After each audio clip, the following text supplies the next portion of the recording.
Okay, let's see. Looks like we're warming up here. Believe that we're feeding through to the folks.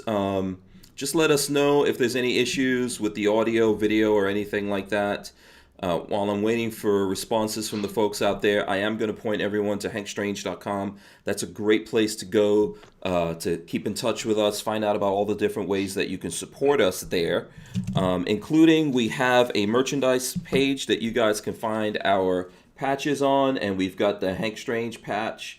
They're all Hank Strange patches, but we've got the blaster and the broadcast patch, as well as 2020 was hell in a handbasket patch that you guys can find there. So please check that out. If you get anything from there right now, Lola is sending out stickers, and this is our grenade sticker. And you can get that, or you can buy the sticker on the website. As well as that, since our special guest is Erich Pratt of GOA, I would really, very seriously ask everyone out there to please go to GOA. Let me see. I'll throw up the website here for you if you don't know. It is gunowners.org, and we'll put that here on the screen. I'll screen share with you guys so you can see it. If you have not seen it, you can see how to get there. Basically, you can go to gunowners.org right there. You can find Erich's bio on there, or just click to the main thing. That's like an old picture of you on there. That's a young guy. Oh, come on. It was just last year. Oh, okay. Go. No, I'm kidding. No, you're right. You're right. My high school picture. You look better now. You look better. Oh, okay. Oh, you're too kind. Is that high school, really? No. I'm kidding. Yes, absolutely. Okay, so listen, we're going to get into the show here. Big shout out to Harry's Holsters. That's a sponsor of the podcast. We appreciate those guys supporting us out there. You can use the code HankStrange to get you 10% off at Harry's Holsters, and they make awesome Kydex holsters. Let's kick the open right now. Welcome back to the Hank Strange. All right, guys, situation. don't forget to subscribe to the channel, smash the thumbs ups, ring the bell so you could be notified whenever we go live. Walter's got a bell over there. He's keeping it real in 2021. Keeping it calm tonight. Yeah, he's not going with the big bell. This is episode 718 of the Who Moved My Freedom podcast. Our special guest is Erich Pratt of Gun Owners of America, and we also have Walther Keller from Safety Harbor Firearms. Erich, we do this thing here called jazz hands. You could do it any way you want to. There we go. Let's see if we can get Erich Pratt doing jazz hands. There you go. Awesome. Walter's doing jazz hands. Fantastic. Okay. We are alive, guys. I hope you're ready for this. Let's jump into the show. Erich, welcome back to the show. Thanks so much. Oh, what am I saying? Welcome back. Welcome to the show. We really appreciate you coming on the show, as well as the folks over there at Gun Owners of America, Jordan Stein, and I definitely want to shout out Jordan as well as John Crump for helping us to wrangle you, get you here on the show. Oh, well, in a sense, it is welcome back because they've been on with you, and of course, they've done a fantastic job. But Hank, it is truly great to be on with you. I truly appreciate all that you do, keeping folks informed in the Second Amendment community. You're doing a great job. Okay, thank you very much. You know, we're honored to have you on here. Yourself and all the folks who work for Gun Owners of America out there working very hard. And with everything that's been going on these last several years, I hope that you guys know how much those of us in the gun community really appreciate all the great work that you guys are doing. Well, I really appreciate it. I mean, obviously we can't do it alone, and so we're truly grateful to our members. But then, again, folks like you, Hank, who help us get the message out and are just at the same time getting information out day in, day out. I mean, it's a community effort to save our rights. So thank you again. You're absolutely welcome. You're absolutely welcome. So let's do this official here. So since this is the first time, hopefully not the last time that we have you here on the show, let's start. Can you give us, for the folks out there who don't know that much about you, can you give us the rundown on who you are, where you came from, how you came to be the head of the GOA? Well, as you probably know, I mean, fighting for gun rights is run in my family. My dad lobbied for gun rights for over 40 years. But for me personally, I mean, it started at a young age when I the year I turned 5 was actually a lot like last year. There were riots all around the country. Of course, a lot of people were concerned, and my dad, who interestingly enough was a recovering liberal at the time, he wasn't a gun owner yet, but he's listening to the radio and he hears this police chief say that if the rioters get outside of the city and into the suburbs, they're not going to be able to contain them. And so, of course, that greatly concerned my mom and dad. My dad went to a gun store. He took me with him. So I was a little guy going in there with him. I saw him buy his first gun. It was before the Gun Control Act passed, so you can probably do the math, figure out how old I am. So there was no 4473 form, which is very nice. But, that's how it all started for me. I mean, obviously the Pratts would buy a lot more guns. We done a lot of shooting together as a family. My dad gave me my first gun, a handgun, as a teenager. And really, I learned a lot watching my dad defend the Second Amendment. I mean, if you want to see, I'm sure a lot of folks have seen it, one of the greatest debates between him and Piers Morgan, where he just dissects Piers, and Piers has a total meltdown and gets so upset, and my dad just stayed calm through the whole thing, just, rebutting everything he said and putting him on the defensive. So, that was good stuff. But, the funny thing, growing up, Hank, I was very passionate about gun rights, but I had no desire to get into politics. So it's kind of funny that I eventually ended up in this. That's actually kind of another whole story in and of itself. I mean, personally, actually, it was after becoming a Christian. I truly felt a calling and a desire to jump into this swampy mess here in the nation's capital to defend our gun rights. But looking back on things, I mean, you just see those things that help prepare you for what you do. And I remember my parents when I was in high school, Erich, you're going to take a public speaking class. And I was like, I am not taking public speaking. I said, I promise you, I will never speak in front of groups. Okay. Yeah, what did I know, Yeah, famous last I don't know what words. your demographics are, Hank, on this show, but, if there's teenagers watching, it is a good time to point out, your parents have a lot of wisdom, so listen to them. Parents are smart. Actually, I hope my kids are watching right now, so they can hear us saying this.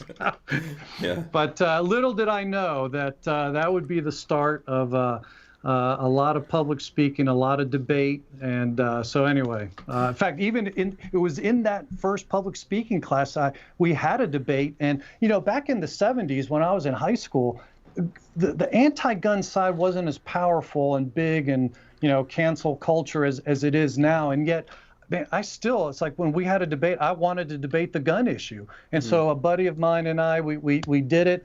And our classmates say that we just absolutely demolished the other side. So anyway, that was kind of the start of, I didn't realize it then, but that was going to be the start of a career. Awesome. What did you want to be when you grew up, when you were a kid? Well, yeah, I guess it depends on how far back you go. I mean, there was a time I wanted to be a fireman and a cop, but by the time I got to, I mean, that was as a little kid. By the time I got to high school and college, I honestly had no idea what I wanted to do, and that was part of the frustration. When I was a senior in college, seeing people, it was during kind of a recession time, and people were sending out letters to different places of employment, and kind of as a joke, they'd post the rejection letters on the walls of their rooms. And I would look at that and I would think, it's kind of funny, but at least they're going for something. I really had no idea what I wanted to do, and I mentioned earlier, it kind of came into focus in becoming a Christian. And for the first time in my life, I just said, God, what do you want me to do? And within a week, I knew. It was that dramatic of an answer. And so since then, I mean, I've just been geared up for defending our rights. Awesome. Okay, we're glad that we have you here doing it, Walter. I think it's kind of interesting that Erich is saying that was telling us the story about how your dad got into this, right, and kind of flipped over from being liberal to realizing that he wanted to defend himself. It's kind of funny when you look at the news. Like I'm looking at USA Today has an article, Guns in America, nearly 40 million guns were purchased legally in 2020, and another 4.1 million were bought in January. It's amazing. Yeah. So, and a lot of those folks are not like the diehard 2A Second Amendment or gun guys like we are. They're scared. Yeah. It's They're yeah. I mean, scared. and it's a lot like Erich was saying, right? Very much kind of echoing what's like how your dad got into this and therefore you. So it's interesting. Did you want to say something, Walt? Go ahead. Oh, well, yeah, the people are just worried. That prompts people to buy the firearms and stuff. I mean, I heard the stories like during the Depression, gun sales were brisk during the Depression because people were worried about their stuff. Mm-hmm. That was a challenging time too. So yeah, that's I hate to say it, but bad times usually is good times for the gun industry. It's kind of it's not the way you want to make a living. During Trump we had record low prices on things, and now guess what? Yeah.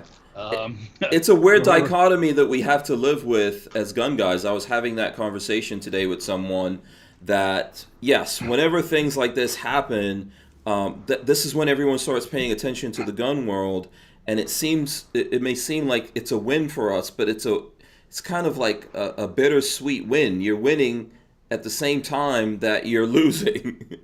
If all those new gun owners were aware of things, that would be a different story. But most of them, I would say, and I've seen it when you talk to people, even people that are gun people don't really know what's going on with things, like with the braces and all the other little things that are going on. They're unaware of it because it's not in their world. It's not in their daily thing. Right. Unfortunately. Yeah, absolutely. So listen, we have Erich here for an hour, so I want to get to, I've got some prepared questions that I have, that we have here, just so we can get to some very focused stuff for you guys and get this out of here. Erich, if we can go to the first one of those, and then maybe we'll take some questions from the folks out there as well. My first question would be, can you give us 5 easy things that we can all do every day to fight for the Second Amendment? Well, absolutely. One, I would say, is use your sphere of influence. Hank, you've got a big reach. Here at GOA, I've got a reach too. And, people may get frustrated because they think, well, how can I compete? I see the lies, that the fake news media is spreading. I can't compete with that. But I would say this, there are going to be people that the viewers can reach that Hank, you and I can't reach. And I think of a great example that my daughter wanted to take a friend of hers who was anti-gun to the range. And so I went with the two of them, and we get there to the range, and I'm setting up, and God bless the guy in the next aisle over. He had no idea what was going on, and I don't even know what he was shooting. But you've been at the range when you can just like feel what's coming through the wall from the guy right next to you, and and it's loud, and which I love. It's like, hey, that's freedom. Well, for her, it totally spooked her, and she ran out of there. I mean, she hadn't even fired a shot yet. My daughter ran after her. Finally, 15 minutes later, she comes in. By the end, she had a fantastic time. It was a great experience. She's getting pictures holding her favorite gun that she shot that day. But she told me afterwards, she said, the reason I ran out, she said, when I was feeling that percussion from the aisle next to us, she said, it just brought back all these memories of mass shootings that I've seen in the news.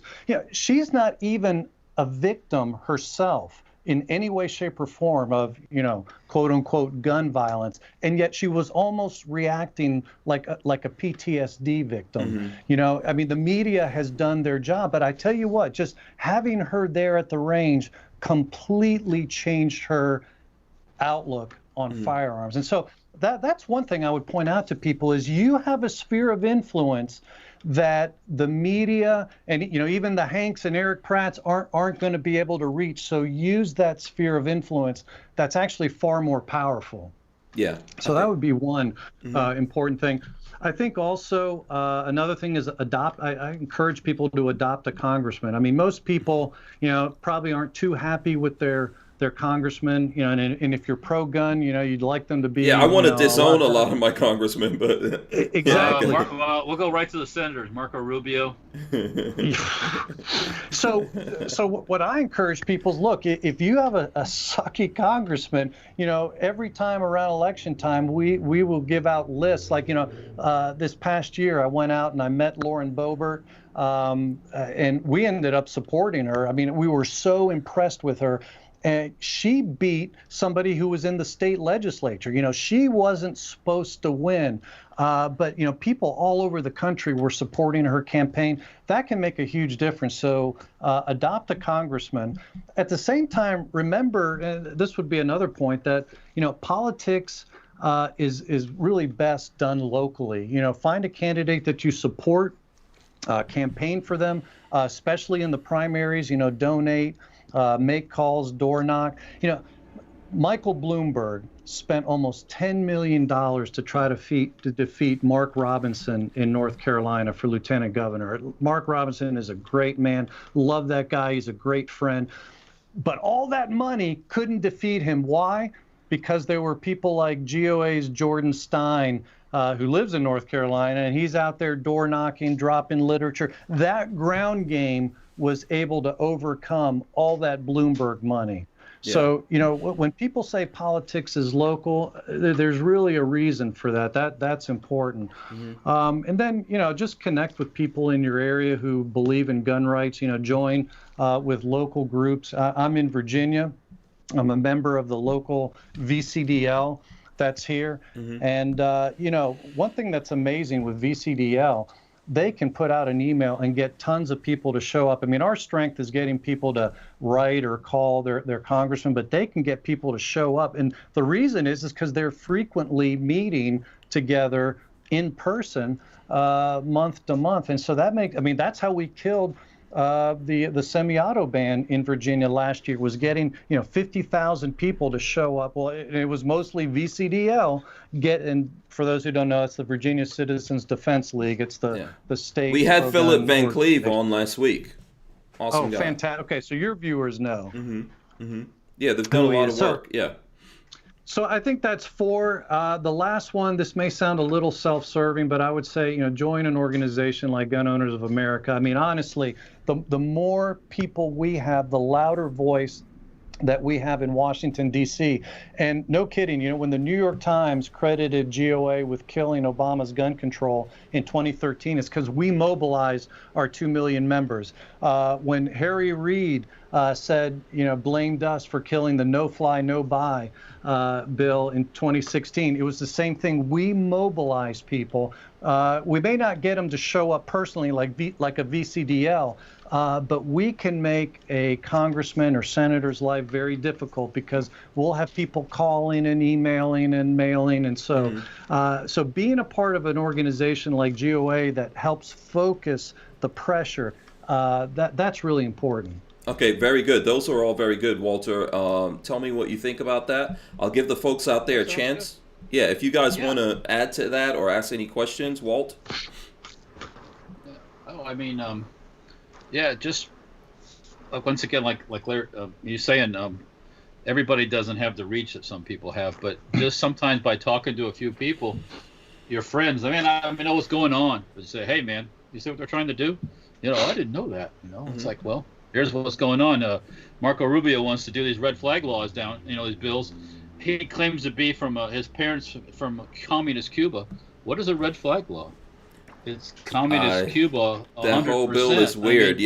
So you're talking about the? Are you talking about the terrorism bill that Rubio was trying to put forward or something? Yeah, okay. all that monkey business. Yeah, and it's like, I find it ironic they call it red flag.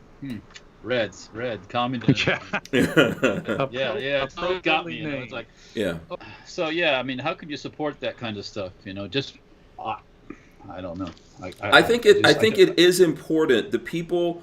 I think Erich made a good point. We may have numbers of people who look at us, but folks out there are going to trust the guy right next door. You Well, your know, friend, yeah, yeah, you might be able to reason with your friend a little more than yeah, if they're listening to anybody else. They yeah. don't know really. I Just mean, don't berate them. We have to. no, no, yeah, don't talk down. I mean, I don't like to be talked down to like I'm stupid. We might not agree Right. on something, but you don't have. And it's sometimes it's hard to do. You Mhm. have to gotta back up a little bit and say, okay, I get it. All right, you can think that way if you like, but Mhm. don't be mean, or Yeah. because that just scares people off. Or give real life. This is what I try to do. I'm not saying I do. Sometimes I get out of control. You get Yeah, well, I passionate. We're mean, passionate about and this. if it gets a little weird, just hey, let's agree to disagree and have a Hmm. nice day. Hmm. Yeah. It's like Still be a good I've neighbor. had to That think does a that lot. myself and kind of back out of a conversation Yeah. because it's not going to go anyplace. Yeah, I think the best thing is being a good neighbor. That's a very, very effective thing. I think Erich had some really good points here. James Miller is asking, what is the number of GOA's membership? Is that something that you guys are, I'm assuming you keep track of? Oh yeah, it's 2 million plus. It's funny. We were joking about not our, but the Wikipedia page, which is just woefully out of date. But so you won't find good information there right now. But yeah, we have over 2 million members and activists that we mobilize. Yeah, absolutely. Go ahead, Walt. No, I was just saying, how membership wise, I mean, do you think, and I don't want to say bad words here, like NRA, but a lot of people bailing out of that organization looking for a different avenue, a different someone to represent them. So is that whole controversy help in membership, or you think, or is it just things have been pretty? You think the whole attitude in the world in the gun, or is it also? I mean, your numbers have had to increase, yeah. Yeah, honestly, I think the main thing, what we were just talking about, I mean, the reason they're buying guns at record rates is they're very concerned that they're not going to be able to have the ability to later because of the Biden administration. And so, it's like you were saying earlier, when we're under attack, it's like any insurance, I suppose. You don't think about getting car insurance when you're 10 years old and you don't have a car and you're not driving. But once you turn 16 and it becomes an issue, that's when you start thinking about these things. And I think it's the same with the Second Amendment and groups like Gun Owners of America that are out there fighting to defend it. Right. Yeah. Yeah, when you turn 16, you realize, that's how much it costs? Yeah. Oh, crap. Yeah. My mom said, you can have a car, you just got to buy your own insurance. And I was like, oh, okay. Yeah. I see, and I think, in a weird way, what happened there, Walter was trying to get onto the subject of the NRA. And I know from having many of your folks who've come on here and brought us information, you guys have as a policy that you don't bad talk the other organizations out there. As a matter of fact, I believe that you actually try to work with those organizations, right? Oh, sure. I mean, to the extent that we're all going in the same direction, we absolutely will. I mean, there's times, and that's why GOA is here. I mean, there are times where there are differences. In the 90s, we were the lone organization pushing for constitutional carry. It wasn't called constitutional carry back then. It was Vermont-style carry because they were the first on the block. From the beginning of time, right? Constitutional carry That's kind state. of funny, though, Vermont. It really is. when you consider how Liberal. socialist leaning their representatives are. But anyway, they probably wouldn't have voted for it today, but they were stuck with it, and it works well. They're always one of the safest states in the country. Yeah. I would safely say that today GOA is a grassroots organization. I mean, you guys are using most of the money that you're collecting goes right back into fighting what's going on, right? Absolutely. Yeah, and I think that there's probably a bunch of different things happening. I don't know if where those numbers have taken a big climb. I don't know if you're able to see that. Was it when everyone started buying guns, for example, sometime last year? Have you seen any big spikes like that that you can correlate to anything? Yeah. Well, I'm typically not the guy who is looking at those numbers, but I know generally we've been increasing a lot over the last year. And so, there may be a lot of factors, but I think, it's kind of funny because after Trump got elected, for a while, people thought we had died and gone to heaven.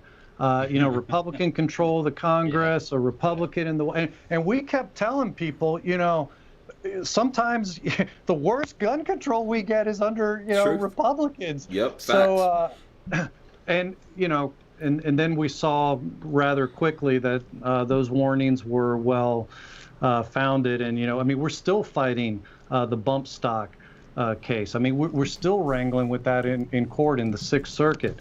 So there's leftovers that of the past administration that we're still fighting. Yeah. As a matter of fact, I think that if we didn't really have GOA in there in those times, just really scrappy about pushing back and letting people know things, under Republicans, we would have gotten some, we did get some things that I'm not happy about, but we could have potentially gotten worse things with Republicans cooperating with that. What do you think? As an example of that, when I mentioned the New York Times saying that we stopped gun control in 2013, that what you just said is exactly the point that they were making, because there was a lot of Republicans that were thinking, oh, universal background checks, that's not that big a deal, and they were ready to support it. And once they started hearing from our members, and this is what the New York Times found in interviewing different senatorial offices, they said, when we heard from GOA members, we realized this was a bad idea. And so by keeping the Republicans, we were then able to make sure that they couldn't stop it.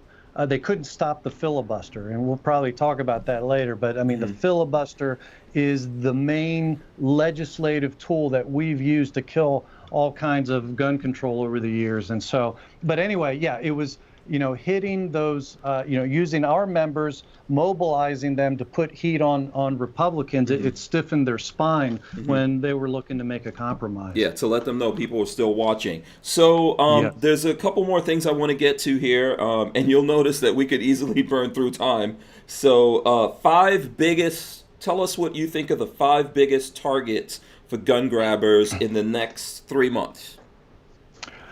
Well, certainly, I think executive orders. We've already seen this under the Obama administration, and certainly even under the Trump administration. But so we'll see things like pistol braces being an issue, 80% lowers, maybe even bringing back the whole green tip ammo. Trying to label it as armor piercing. But that's a great, if people remember, that happened under the Obama administration, and Gun Owners of America and other gun groups made a big deal of this. We got a lot of comments, congressmen commenting, opposing this, and even under the Obama administration, the ATF withdrew it. So, just to warn people, you're going to see executive orders coming down the line, and your heart's going to sink when you see it. And so is ours, because we don't like this. But I promise you, we're going to fight this.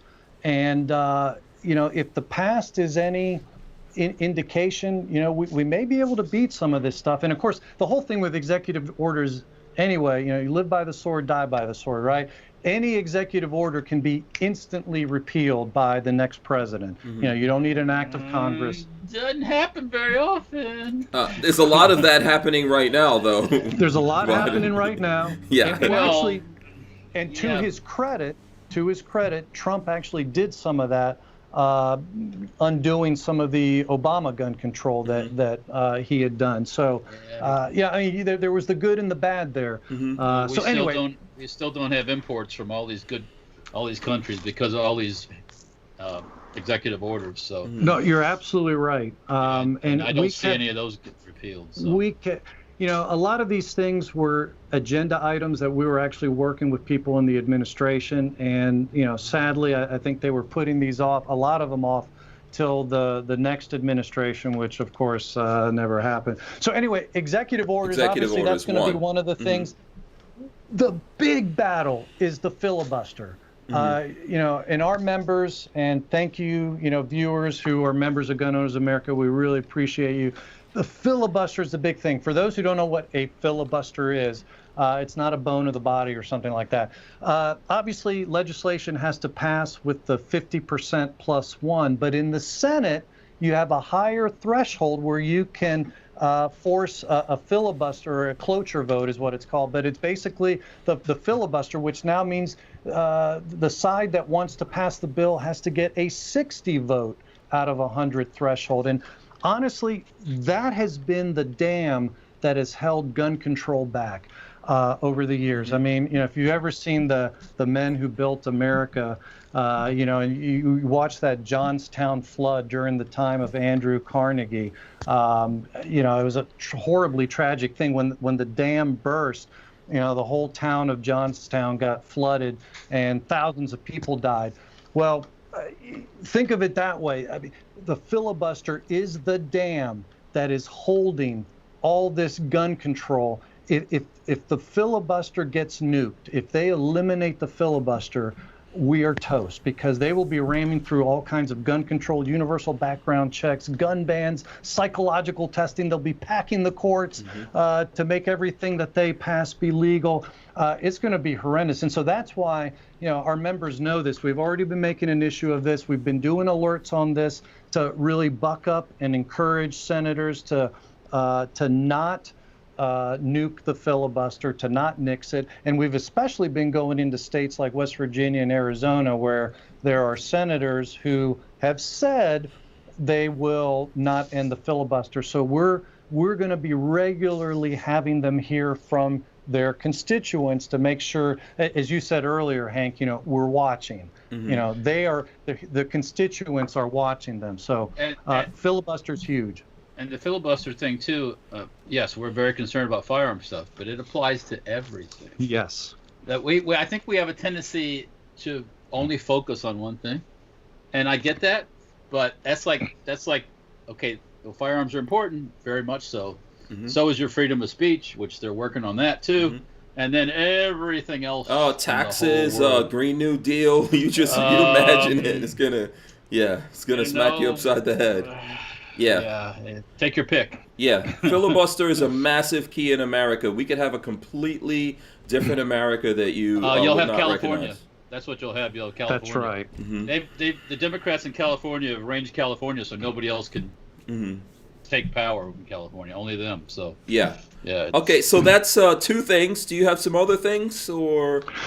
Yeah, I think other things that we're going to need to keep an eye out on is, when the left takes power, they try to rig the system to keep themselves in power. So, I already mentioned court packing. In fact, we just put out an alert about that today. You did. But, you're going to see things like, the left is going to try to override state election laws. That's H.R. 1, outlawing voter ID, outlawing limits on mail-in voting. Or mail-in ballots, and you'll notice both of those things tend to favor one particular party, the party that's pushing those. You'll see things like pushing for bringing in new states. In the past, they've always brought in, like a Republican state and a Democrat state to balance each other. That's not the way it's going to be when they start, bringing in DC statehood or other things. I mean, they're looking to get more leftist senators to keep themselves entrenched and in power. And then, of course, if they can do all that, probably the death knell will be repealing the Gun Makers Protection Act, which would just wipe out the gun industry. If every time there's illegal use of a firearm, rather than going after the bad guy, they're going to go after the maker or the seller of the gun. You can kiss the exercise. That poor guy that used it, he just doesn't know any better. Yeah, exactly. That's tantamount. He grew up in a poor family. He can't help himself. That is tantamount to to we're all getting fat and obese. You know who's to blame for that? The guys who make forks and spoons. Exactly. We got to get those guys. They have to suffer. No, we're making choices. Make better choices, people. Ultimately we're responsible for what we do. And there is a lot of what Walter's talking about coming out from these guys. There was a bill that I was looking at, can't remember exactly which one right now because there's a whole bunch of them coming at us, where they were basically trying to remove stand your ground in this state, saying that the poor person breaking into your home and robbing you, they're suffering and they need your stuff more than you do. The person who put that bill out there. Stuff. Your lead stuff. Yeah. It's like we've imported European stupidity. Right. Okay, so that did we get to all of them, or we got a few more here? I'm not sure. Well, yeah, those other are the big things ones. I think for people, yeah, certainly those are the big ones, and filibuster is key to stopping all that. Obviously, we're going to be fighting anti-gun appointments. Biden has nominated Vivek Murthy for Surgeon General. He's extremely anti-gun. We actually opposed him when Obama nominated him for Surgeon General. He started Doctors for America, which is colloquially, that's a hard word to say, otherwise known as Docs Against Glocks. But that's a group. His group is pushing for doctors to be able to red flag patients in the states that already have these red flag gun confiscation orders. So we are making an issue of this Surgeon General pick. And hopefully we'll be able to filibuster him, because so in other words, we're going to be fighting battles that aren't just in the legislature or executive orders. We're going to be fighting different agency heads as well. There's going to be a lot going on, especially over the next 2 years. I think if I could throw out one more thing, and this is always something that we have to watch, is sneaking anti-gun legislation into funding bills or into must-pass bills. Just recently, I think it was the Los Angeles Times, reported on an interview from a year ago with Biden, but he actually laid out his plan. That's how he wants to get gun control passed, is putting it in these must-pass bills. And no, let's face it, that's how we got the gun-free school zones and the Lautenberg misdemeanor gun ban in 1996. That's the reason we don't have no machine guns. That's right, yeah. That's a big one. Let's go back in time a little bit. Let's go back in the time machine. Yeah. Yes, Yeah. There's a lot. People really need to pay attention. There's a whole bunch of stuff. Now, I'm sure people think that we're missing out bills that, look, there's a lot of bills, and we're going to try to talk about that here at some point. But for sure, there's tons of bills coming out there from lots of people, including on the Republican side. Gray Death said that we're going after Democrats and ignoring people like Rubio's suspected terrorism bill. Would you agree with that before I go on to my next question? Because I'm not ignoring that. No, I think they came to the conversation late because we've already talked about that. Yeah. That's a real issue. If I voice my opinion publicly about Marco Rubio, am I a suspected terrorist? People laugh about that. They're going to classify us all as that at some point, right? That's why they want these things, because if you say anything about them, they can turn the popo on you, and and it's like you have no defense. We laugh about this, and yet, we know this is exactly where it's. In fact, we've already been there under the Obama administration. You might remember that right-wing extremism report talking about terrorism in America, and it was focusing on veterans, gun owners, people who are concerned about the United Nations. That's who that. It was so outrageous they actually had to end up pulling it. But that's the problem when you take away people's rights without due process. Names can just be thrown onto these lists. Sometimes it can be done out of vengeance. There were reporters that were put onto the no-fly, no-buy list, like Paul Craig Roberts, just simply because they were critical of the administration. They put other politicians on there. I guarantee you, someone's trying to put Trump on that list right now. Except he's got his own plane. But whatever. There's that organization called the IRS. Remember the IRS stuff where they turn the IRS loose on you if they didn't like you? Yeah. Yeah, Lois Lerner. Yep. Look at the. those organizations tried to get the non-profit status. Look at Bank of America, what Bank of America did with what happened at the Capitol, and Bank of America is just giving out people's info just because they were happened to be in D.C. at that time. You know, what is it? Airbnb was doing the same thing, going through to see who was staying there and then banning people for life. There's a lot of stuff going on here that we really it's need guilt to pay. by association. Yeah. And you can lose your rights based on guilt by association. It's terrible. Absolutely. Okay, listen, we've got a lot of people watching us. I'm going to ask the folks out there to smash the thumbs ups. We have Erich Pratt of GOA here with us, taking questions, giving us advice. So please smash those thumbs ups out there. Share this if you can with the folks out there. Based on that question that we took from Grey Death just now, I want to ask you, who are the top 5 politicians that we can count on in the fight for the Second Amendment? Like, I want to know the guys who we could trust and who we need to really get behind and support. Well, absolutely. Let's talk about that. And I would just say, you know, as a caveat, you know, it's probably easiest to look at past behavior. You know, I'm kind of reminded of the Apostle Paul, who said, "There's no one righteous, no, not one." And sometimes that can be kind of true of politicians. Mm-hmm. So as soon as, you know, you highlight one, they may do something that you don't like tomorrow. So, you know, with that as a caveat, I mean, there are some leaders out there who have just been doing a bang-up job for the Second Amendment. I already mentioned Lauren Boebert, who I went out and met during the campaign season last year, and we endorsed her and, you know, got behind her campaign. She's already the co-chair of the Second Amendment Caucus, and she's, you know, co-sponsoring the right pro-gun bills. In fact, she's already been trying to dismantle some of the gun-free zones in Washington, D.C. The other co-chair is, of course, Thomas Massie. I think probably all the viewers are certainly familiar with him.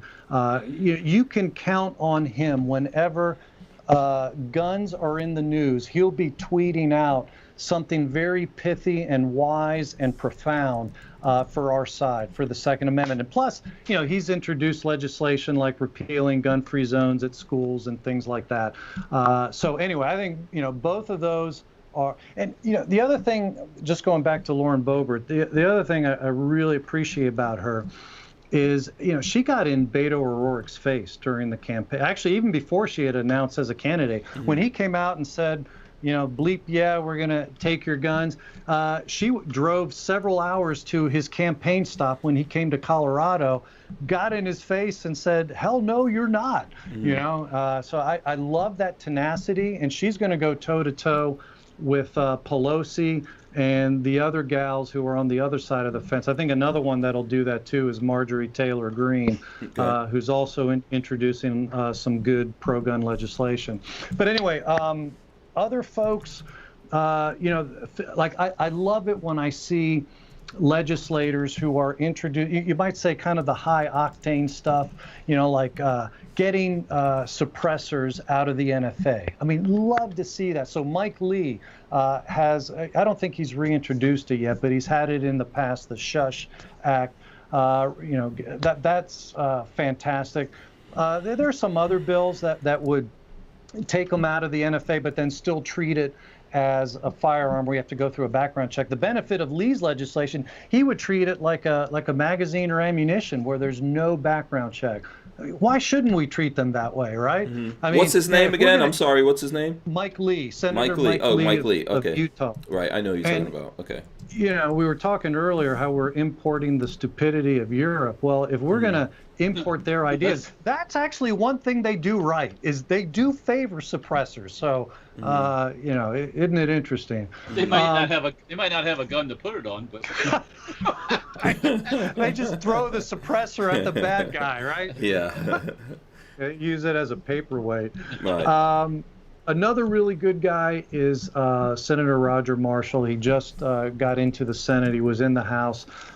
He's had legislation in the House to remove SBRs from the NFA.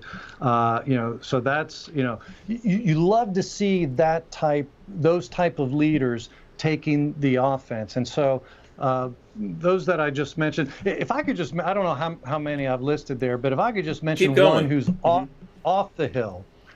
So not in Washington, but he's a future guy to be looking at, is Governor Chris Sununu of New Hampshire. Not only did he sign constitutional carry into law, he may be the only governor in the country, at least that I know of, who has vetoed red flags and universal background check bills. The guy has been awesome.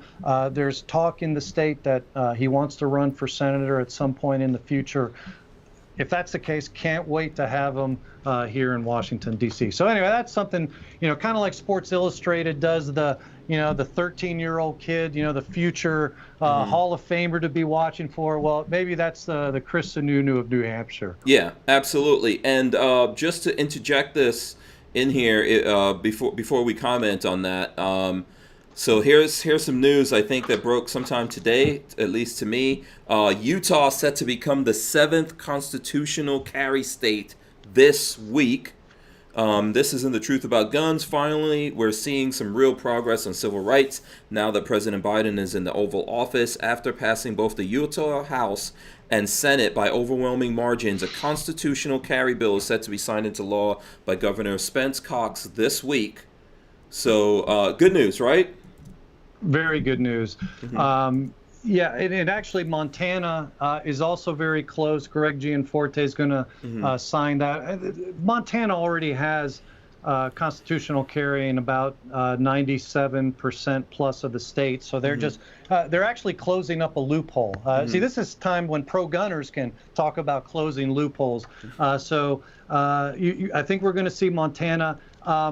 It sounded like you said 7th, but by our count, Utah would become the 18th state. Right. Someone's correcting me on that. Right. Yeah. I don't know. Maybe I read that wrong, or yeah.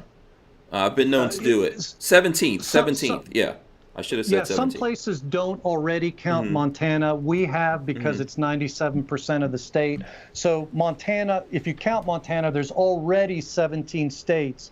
So Utah would be number 18. If you don't count Montana, either way, here's the exciting thing. There are so many constitutional carry states that we may get this year.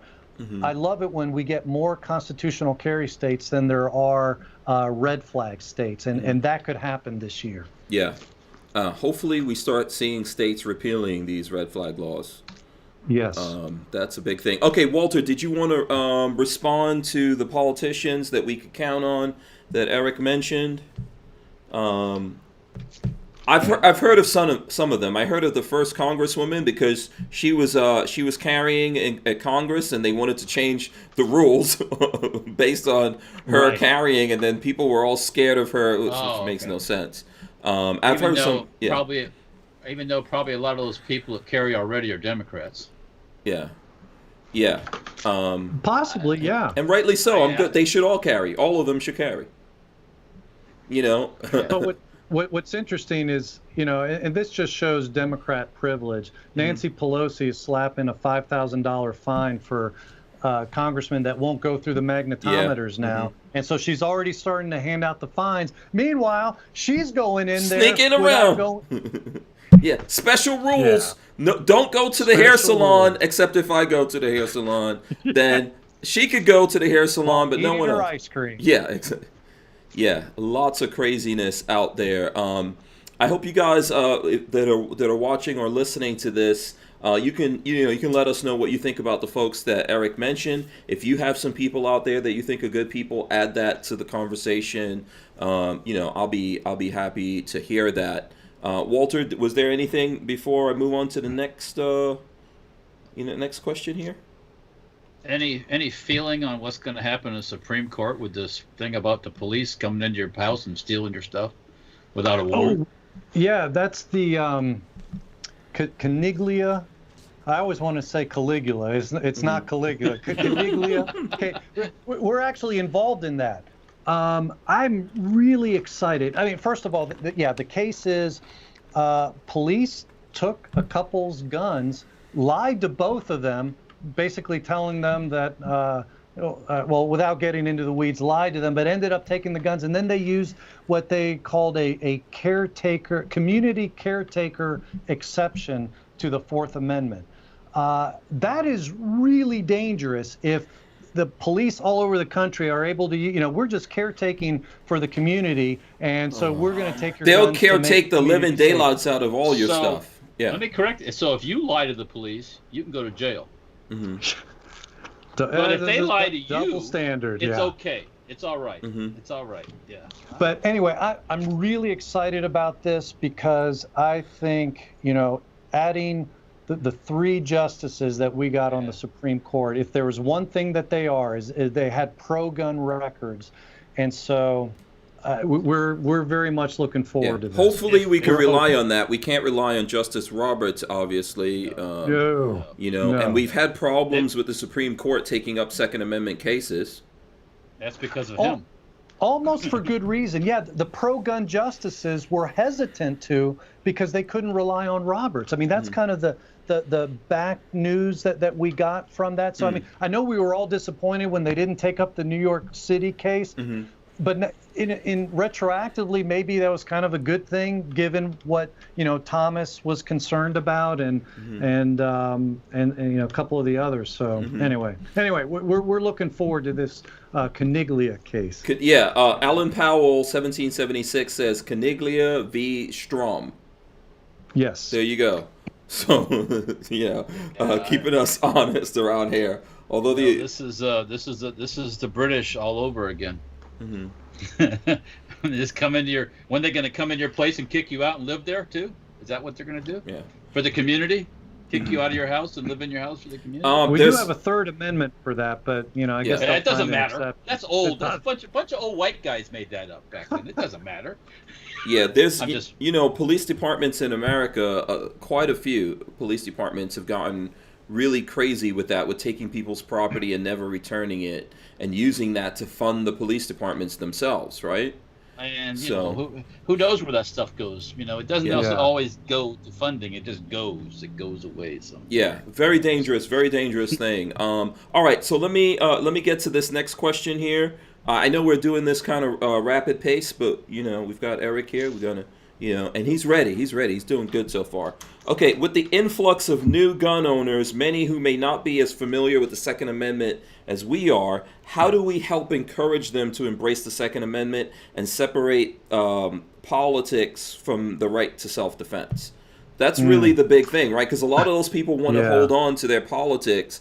How do we get them to realize that the Second Amendment is separate from, or should be separate from, politics? Yeah, it's not an easy task, but I'll tell you, Gun Owners of America is trying. I mean, we're actually aggressively pursuing these new gun buyers. We're working with gun stores in many states around the country, and they're giving to every gun buyer an invitation to join GOA at a discounted rate. And this is what our message is to them is, look, your right to keep and bear arms is important enough for you to take part in the political process. Because look, gun owners come from every segment of the population. They cross the political divide. And everyone, whether you're on the right or the left, you should have an interest in protecting your life. And, just from what I was saying earlier, my own family's history is an example of this. I mean, my dad, who was a champion for gun rights for over 40 years. I mean, and they're often surprised to know that he was once on the political left. But when he took me to that gun store that day and he bought that gun, for him, that was like the last straw in terms of his buying into the dogma of the left. I mean, it was kind of a slow process for him, but like that was the last thing. And, that's the thing. The anti-gun left, they want to take care of us from cradle to grave. But when my dad heard that police chief saying, we can't protect you, he realized the government couldn't protect him. And so, anyway, that's, GOA is working hard to reach people, those people who were like my dad, no matter where they are in the political spectrum. Yeah, that's how I started on this journey to where I'm at now. I mean, one day I woke up, I had an epiphany, and I told Lola, we can't depend on anyone. We can't depend on the government, politicians. We have to do this ourselves, and we have to start thinking, how can we do all these things ourselves? And that's what brought me here. And then I think from what happened last year when people were seeing all these cities getting burned down to the ground, often the people that in the protests they were supposed to be supporting are the ones who suffered the most from the riots that came out of that. And then people were calling to disband police, and at the same time the police were standing down or standing back, although our politicians were also standing down and standing back until something happened at the Capitol. That was weird. But that's they're well protected. Yeah, that's leading a lot of people into the same direction right now. Some of them are doing it for the wrong reason. Some of it feel like, there's Trumpers out there who want to get me. But I think a lot of people, sensible people, are looking at it and realizing we cannot depend on anyone except ourselves. When this moment comes, when someone decides to destroy our business, it's just us that's going to be there to defend our business, right? That's absolutely right. Yeah. What we saw last year was heartbreaking, and it just utterly, seriously disgusts me, the hypocrisy and double standard that we see. Because you're right. I mean, they talk about defunding the police, yet certainly not for them on Capitol Hill. Came out later that the assistant the deputy secretary at Homeland Security under Trump said that Nancy Pelosi actually asked for crewman machine guns to be there for the inauguration. But of course, what is their attitude about you and me having a machine gun, right? So it's a total divide. It'll show you what these guys will do to hold on to power. They'll be happy to get out there and go after us, but the minute something that they feel threatened, they'll be also happy to turn those machine guns on us, right? Yeah. Yeah. Is everyone here? I just saw something click through. I don't know. Oh, you guys flipped. Yeah, from yeah, me. That happened. We you flashed flickered, out for a second. Yeah, I'm here. Okay, just making sure. Let us know if you're out there as well. Hopefully, nothing crazy has happened with YouTube or something like that. Anything's possible. And smash the thumbs ups. Go ahead, Walt. Hit us. The last question. Well, it's almost an hour, but we'll. When you're not on the crusade for Second Amendment rights and all that stuff, what do you do for fun? Yeah, good. What do I do for fun? Or relaxation. It's probably because I know this can be a very it can be stressful sometimes. It drives my wife nuts. The stress of it. This may sound cliche, but time with family is how I unwind and de-stress. I mean, I don't know if if y'all know this about me, but first I should say my wife and we've been happily married for over 30 years, but together congratulations. We've had 10 children. Wow.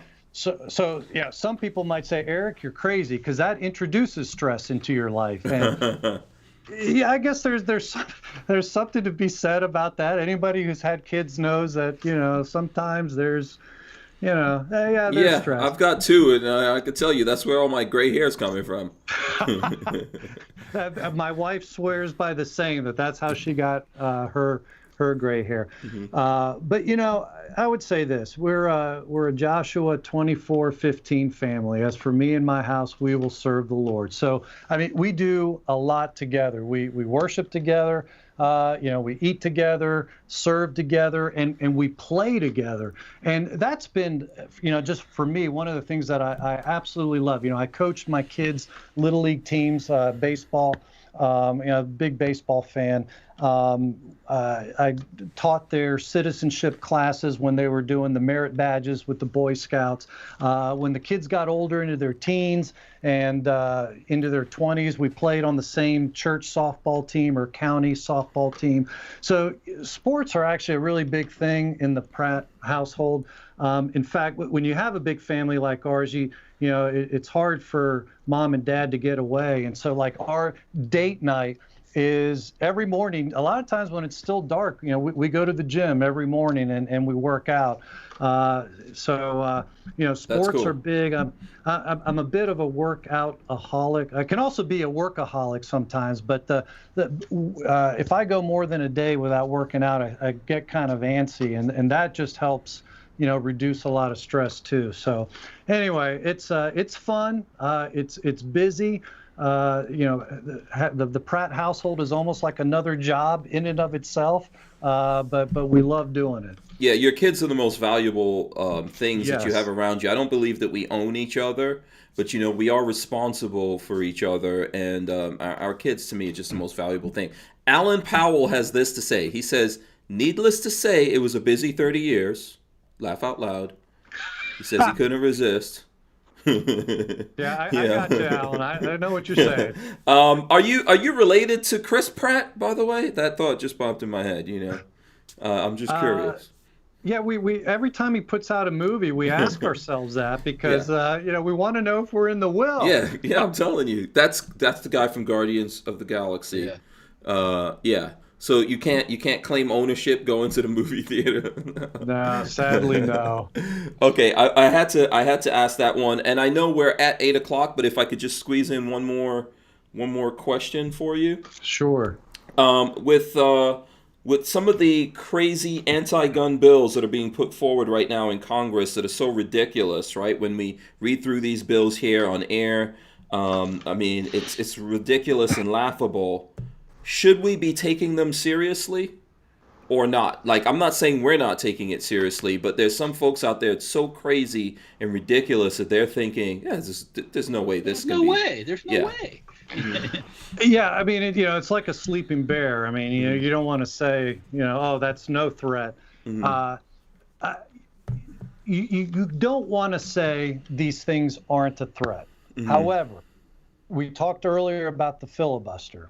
The filibuster will ensure that all those end-of-the-world bills, as long as the filibuster is there, I think I can safely say they're not going to become law. Like Sheila Jackson Lee has some terrible bills. You know what? She's been in Congress since 1995. She's never gotten one of her bills passed into law. Mm-hmm. And there have been times when there was total party control, mm-hmm. and she still hasn't succeeded in that. So I think we're cautiously optimistic that a lot of these bills, even though they're terrible, and it shows you the direction they want to go for our rights, so I take them seriously at that. I don't think we face the danger in the short term because we still have the elements, the dam is still intact. Mm-hmm. The filibuster dam is still intact, and it's keeping these things at bay. Yeah. I think. What do you think, Walt? Do you agree with that? I don't laugh at a lot of that stuff, mm-hmm. because there are Republicans who say, well, I kind of agree with some of that. Yeah. You hear these people go, well, why is that so bad? Yeah. Why what's wrong with making it harder to buy a gun? Well, and even though she's never gotten anything in, I've heard that from new gun owners say, well, what's wrong with making it harder to buy a gun? Yeah. It's like, you're going to go see a psychiatrist to go buy a gun?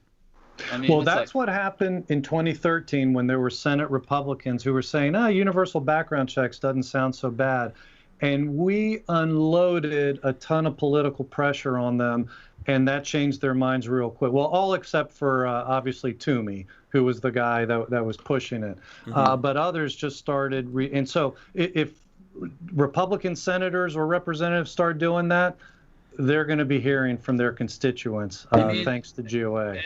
The people it really hurts with that stuff is not the people who can, it hurts the poor folk, technically. Yeah. Because the poor folk are going to have to wrangle their way through this stuff and figure it all out, and most of them don't.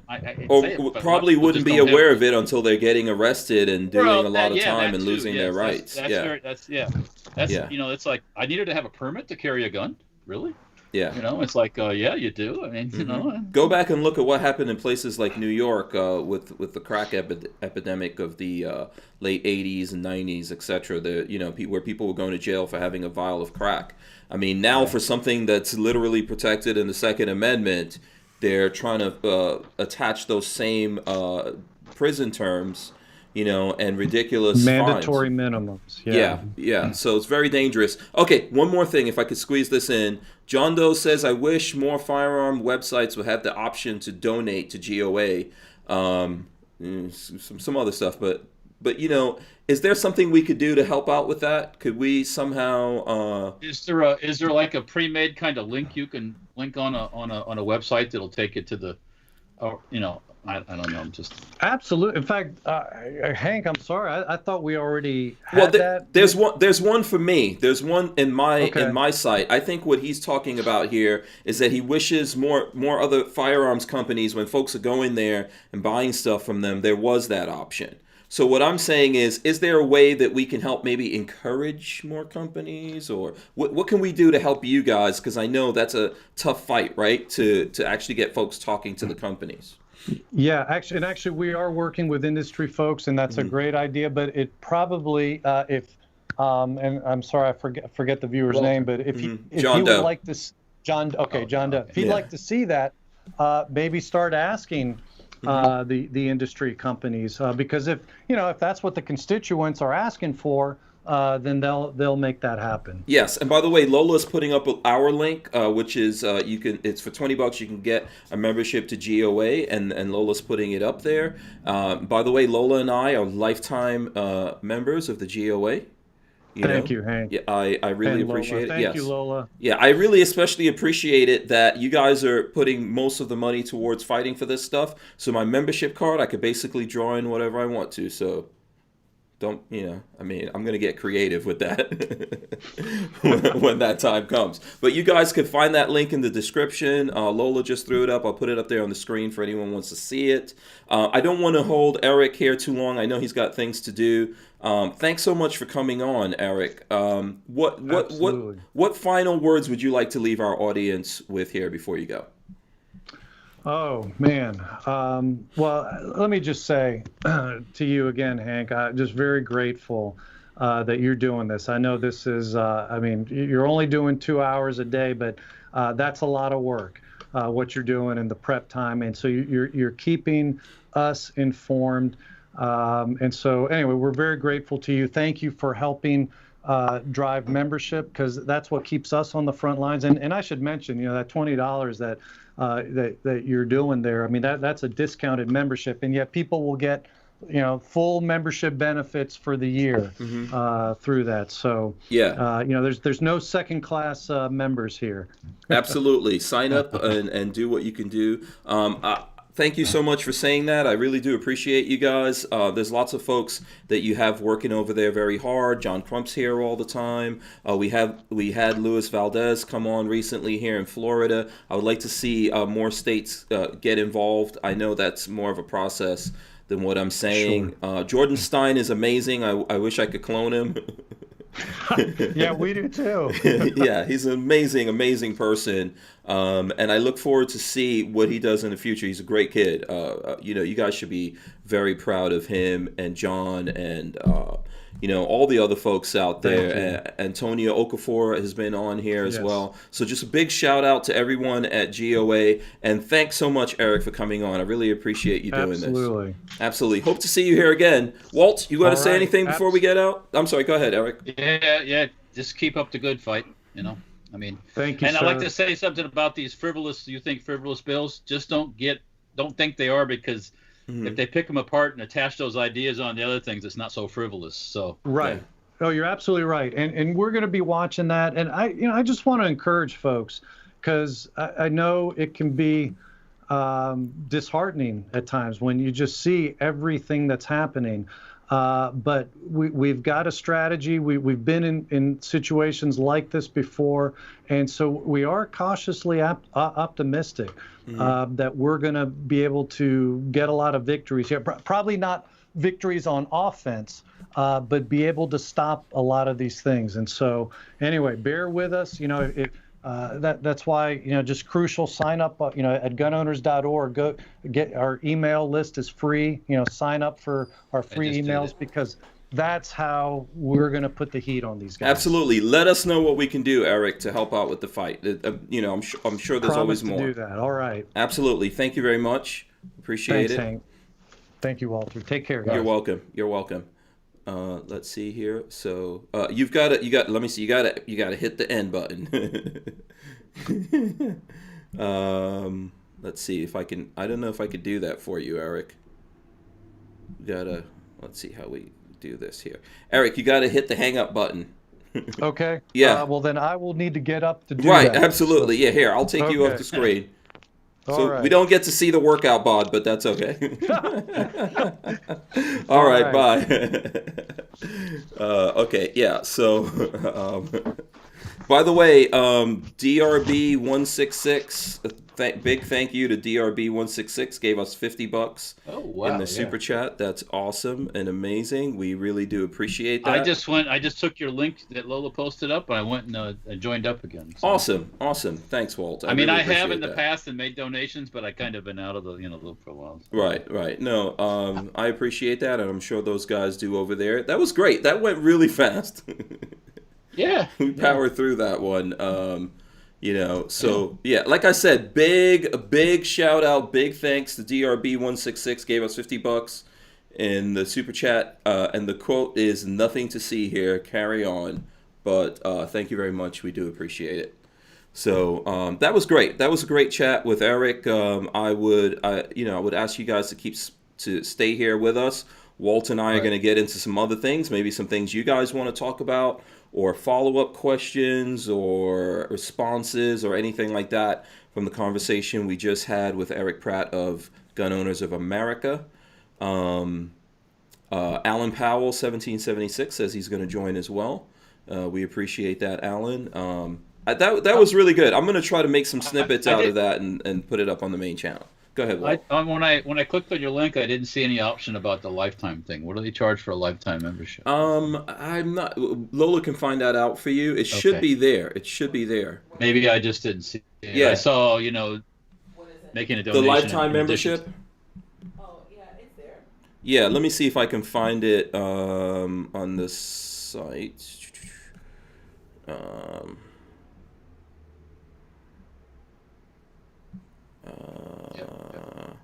Yeah, Lola, if you've got a link to it, let me know. Okay. Oh, I see. I think it's maybe at the top. Okay, so here, I'll show you. I'll share this page. For anyone who's over there, if you look on the top, it says donate, annual member, Patriot member, life member. And then if you click on that, there's a drop down. It says life membership with GOA, and that's $1,000. So, and you can do it in easy payment plans of $50 a month. Which I believe is what Lola and I did. We did a payment plan on it, and and that's how you do way that. back in pre-internet times. That's how I did the NRA thing too. Yeah. Yeah. Richard Monder says join as life like I did. It's cheaper than the NRA life. Yeah. So there you go. And Alan Powell says a clean $1,000. And Andrew Slagle says 1,000. So the folks out there are seeing that. So do what you can do. I think as Erich said that there's other things that you can do here to help share the message. So if you're on their email list and they send out things, you could take those things and share it. Yeah, it's that goes a long way. So. Repost it on your Facebook page. Repost it on your wherever Yeah. Yeah. So now that discounted membership of $20, we're not getting like anything out of that. All we're getting a break, and we're giving it to you guys. And for us, the GOA appreciates us getting that out there. So there's no kickbacks or anything like that out of that, right? We're not affiliates or anything for GOA. We're just encouraging folks to join up and help out with the fight there. So. And we're not the only ones. There's lots of folks out there doing that. Oh, so. Alan Powell in the chat. Mm-hmm. I saw just recently, and I shared it with Hank. They were selling 1,000 rounds of 9mm, and this was 115 grain, full metal jacket, brass case, arms core. Arms core ammo is made in the Philippines. Nothing special, and it was like $950. Mm-hmm. I was like, "You out of your effing Say mind? what? There is no That way." number's going up, Walt. I really feel like it's going. I'm not. I don't. It's not a good sign. It's not a good thing. But I feel like that's Well, going up here I as we get you into the know, year. I think there's a lot of people out there, and when I get the whole, stuff is harder to, it's harder to get, so it costs more money. But some people are really taking advantage of it big time. Yeah, I mean, for and sure. I get it. I get it. I get it. You can be cheaper than dirt if you want, Mm-hmm. but you know, I don't know if people have memories. I have a memory. I won't be buying ammo from some places charging $1,000 for a. Mm-hmm. They're not paying. They're But not you paying also nine. you also have the luxury that you're not running out. And I think what they realize is a lot of people didn't stock up the way that we did, being diehard gun guys. And also we shoot all the time. If we don't stock up, we'd be But in you big know trouble. what? I'm not gonna dump 500 rounds at a day at Listen, your house. the other day, so I don't know, Lola, did you post the MP5 video? No, I was working on. Yeah, I think Lola's working on posting the MP5 video that we recently did, right? Of my MP5 that BWE put together. I finished editing that, so you guys will see that coming out soon. That sub ammo that we were shooting is not very cheap. We dropped No? more than $100 in bullets. I mean that first afternoon that I had the Port Said, the Swedish K out there. Mm-hmm. I think we shot about 300 rounds that afternoon. Yeah. But it was so effing fun. It was pathetic. Right. I didn't care about that. That's a lot of damn money in ammo now. Right. Or when you shot the Sturmgewehr. Well, but I expected that. That's not a problem. Mm-hmm. If I pay if that cost, that was like $16 a box or $15, Right. something like that. I get that. That's rare. That's special stuff. Yeah. But when 9mm, 115 grain 9mm is like shooting 22. Well, And so just as an example, I'm just going to throw up here on the screen, and I've got, I think I've told you folks out there before that Fort Scott Munitions sponsors the main channel for ammo. So in that, we're very fortunate, right? And their sub ammo is $29.54 a box, and it's sold out right now. If they're in stock and you use the code Hank10, I think that gets you 10% off. But yeah, if you go back and look at that video, that's some good money. Every time we shoot in that video, that's $30. DRB166 gave this message, which I'll throw up, and we'll continue here. He says we need a referendum or a Supreme Court ruling that makes bills that concern constitutional issues a single bill issue, no bundling with budgets, etc. Yeah, I mean they shouldn't be allowed to mix these things in and try to sneak past people. Well, let me just explain. I mean, if people don't know, for years there haven't been a budget. Well, they used to wrangle out the whole year's budget and for the whole government, and that's what it was. Now they do these not appropriations, but those supplemental things they've been doing for years. That means they never have to really say, they don't have to. Nobody has got to put their name down on, well, we're going to only have this amount for that amount, this for that. We support it. That's like when they vote for these bills and half of them aren't even there. Was that closer where they have to actually, everybody has to actually vote? No. I don't know what it is. But anyways, I agree with you on that. Yeah, you shouldn't be, anything to do with constitutional stuff should not be mixed with budget stuff. Yeah. DRB166 says, I'm fairly desperate. I'm down to 160 rounds of 9mm. 60 rounds of 357 and 30 rounds of 32 ACP. A buck a round doesn't sound too bad to me. You know what? I wouldn't shoot them. Yeah. I mean, it might sound drastic, but I'm not going to shoot on my 9mm, and I'm not paying $1,000 for another 1,000 rounds. It ain't going to happen. Yeah. So I'll get to a point and I'll just stop shooting. Yeah, that's a relative, and we're gonna get to that point too, Walt. I guarantee you, we're gonna get to a point where we're not doing any more shooting videos because it's getting kind of weird out there.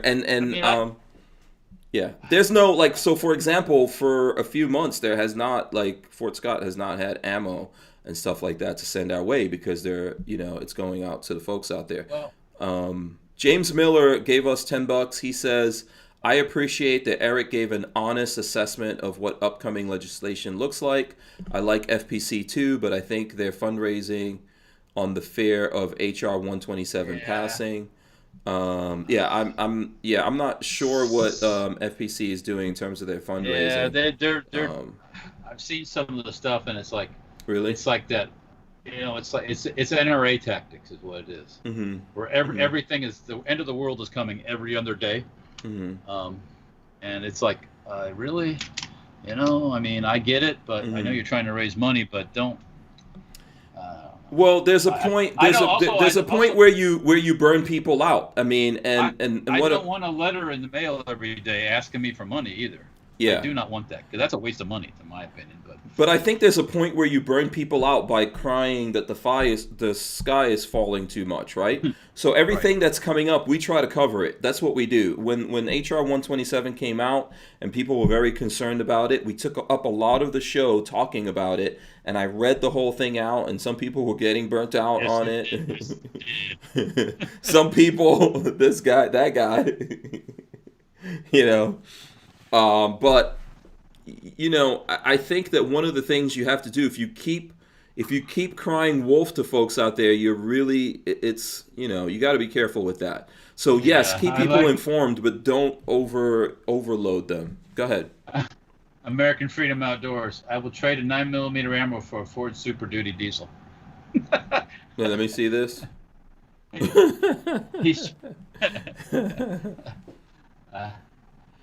Yeah. Yeah. But yeah, if it was down to my last couple boxes of 9mm, I'd stash them. I mean, it's.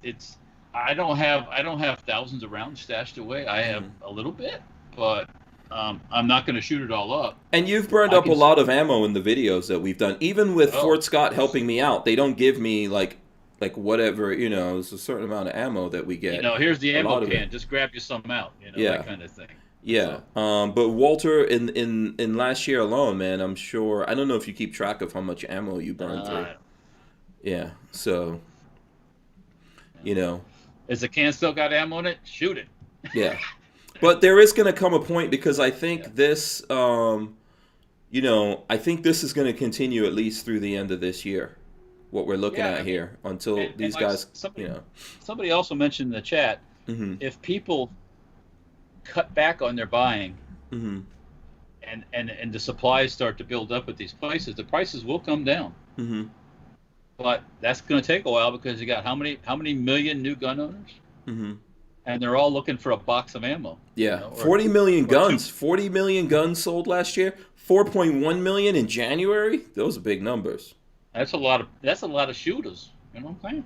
Yeah. Wait till you want to be the interesting numbers from the National Shooting Sports Foundation, when you get the yearly report of all the manufacturers and how many guns were sold, how many were imported, how many were manufactured. That'll be a very interesting report. So, because what happens, everybody that doesn't know, that's not a manufacturer, every after January 1st, you got to file a report with ATF about how many pistols you made, how many rifles you made, how many machine guns, suppressors, and all that all that stuff, and they compile all those numbers together and come out with this report.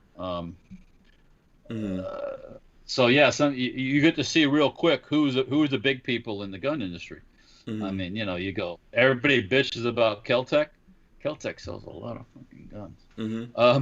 Taurus, Kel-Tec, Springfield Armory. High Point sells a lot of guns. High Point. Oh yeah, fuck, those guys sell a lot of shit. Yeah, I want to inherit the High Point firearms company. I've always said, man, if somebody wants to give me the company, I will take it. Yeah. I will be flying in a private jet, bitch. Give me a High Point. Yeah. Oh my gosh. All those High Points will be getting named to Hank. I'll be like, what's the name of that? What's the name? Is it George Foreman that he named all his kids George Foreman? He'd be like the Hank 1, the Hank 2, Hank 3, Hank 4. I'll let you do that, man. You can be the minister of naming. You can name all that. Just give me the money. Everything gets named to Hank. DRB kindly gave us $20. Thank you, DRB. We appreciate it. DRB, where are you, by the way? I know you said you're low on ammo. Where are you?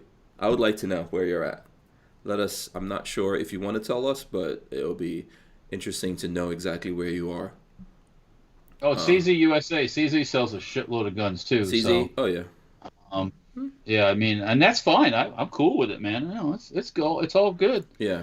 It's just interesting to see, and that goes down to like very small numbers too. Actually, when you look at the report, it goes down to numbers. You go, that doesn't, Yeah. But James Miller says we badly need some new ammo companies to come online. I think that there are. It's easy. What were you going to say? It's easier said than done. It's easier said than done. That's what you're going to say. Yeah. Because first you have to be licensed, and then you got to jump through all the local big EPA stuff. Yeah. Yeah, all that monkey business. Yeah. Then you got to find where are you going to find the brass when you're in the primers, components. Yeah. And the powder when you're competing with these big guys. It's not easy. Yeah. DRB 166 says Illinois, 60 miles south of Chicago, the red part of the state. And I'm not trying to get you to, sign up for the email list and then communicate with us. And because I know you said you're low on 9mm, I'll send you a couple boxes of 9mm. Just get in touch with us, DRB 166. There you go. Well, we got to help. He's down to 60 rounds, Walt. Sorry. I get it. Yeah. I get it. Yeah. Now that was just for DRB. No one else. Yeah. Don't anybody start begging. Show. No. Don't anybody start begging now. Come on. Everyone's gonna start hitting me up. Excuse me, sir. Lola's like, what? Really? Now I gotta send out ammo? Excuse me, sir. Can I have another bowl of porridge? Do you have a couple points for a poor person? Dude, we are gonna be out there begging for ammo pretty soon.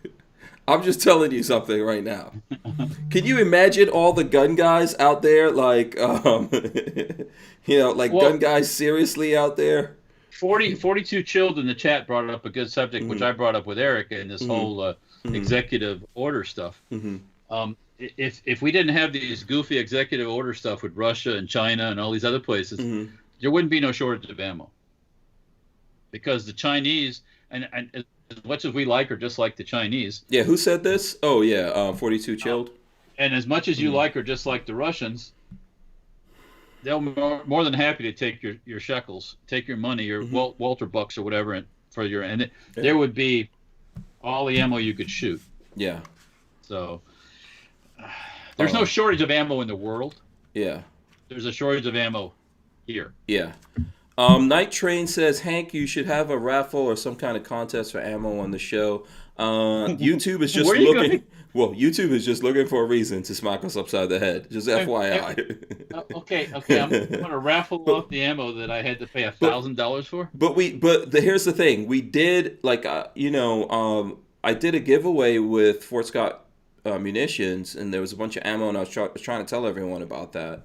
And then recently we put out in our email list, Barnauls had, the big barrel of ammo. Yeah. Is that still going on? Is that still valid, that giveaway from Barnauls? It's almost over with, I think, if you haven't signed up for it. Let me see if I could pull that up, because the Barnauls giveaway, I think, is still going. It was supposed to be for the Foos Bowl. The Super Foos Bowl, or whatever you want to call it. Let me see if they still have that on their... Yeah. I don't see it on their site. I'm on their site right now. I don't see it listed, so that might be over. Yeah, I'm looking on Brownells right now. If someone knows the answer to that, if that giveaway that Brownells is doing for ammo is still in effect, let me know, but I don't see it.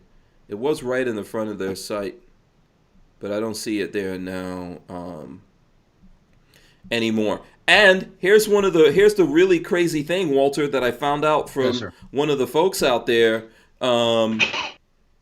If you live in Florida, you're not eligible for that ammo.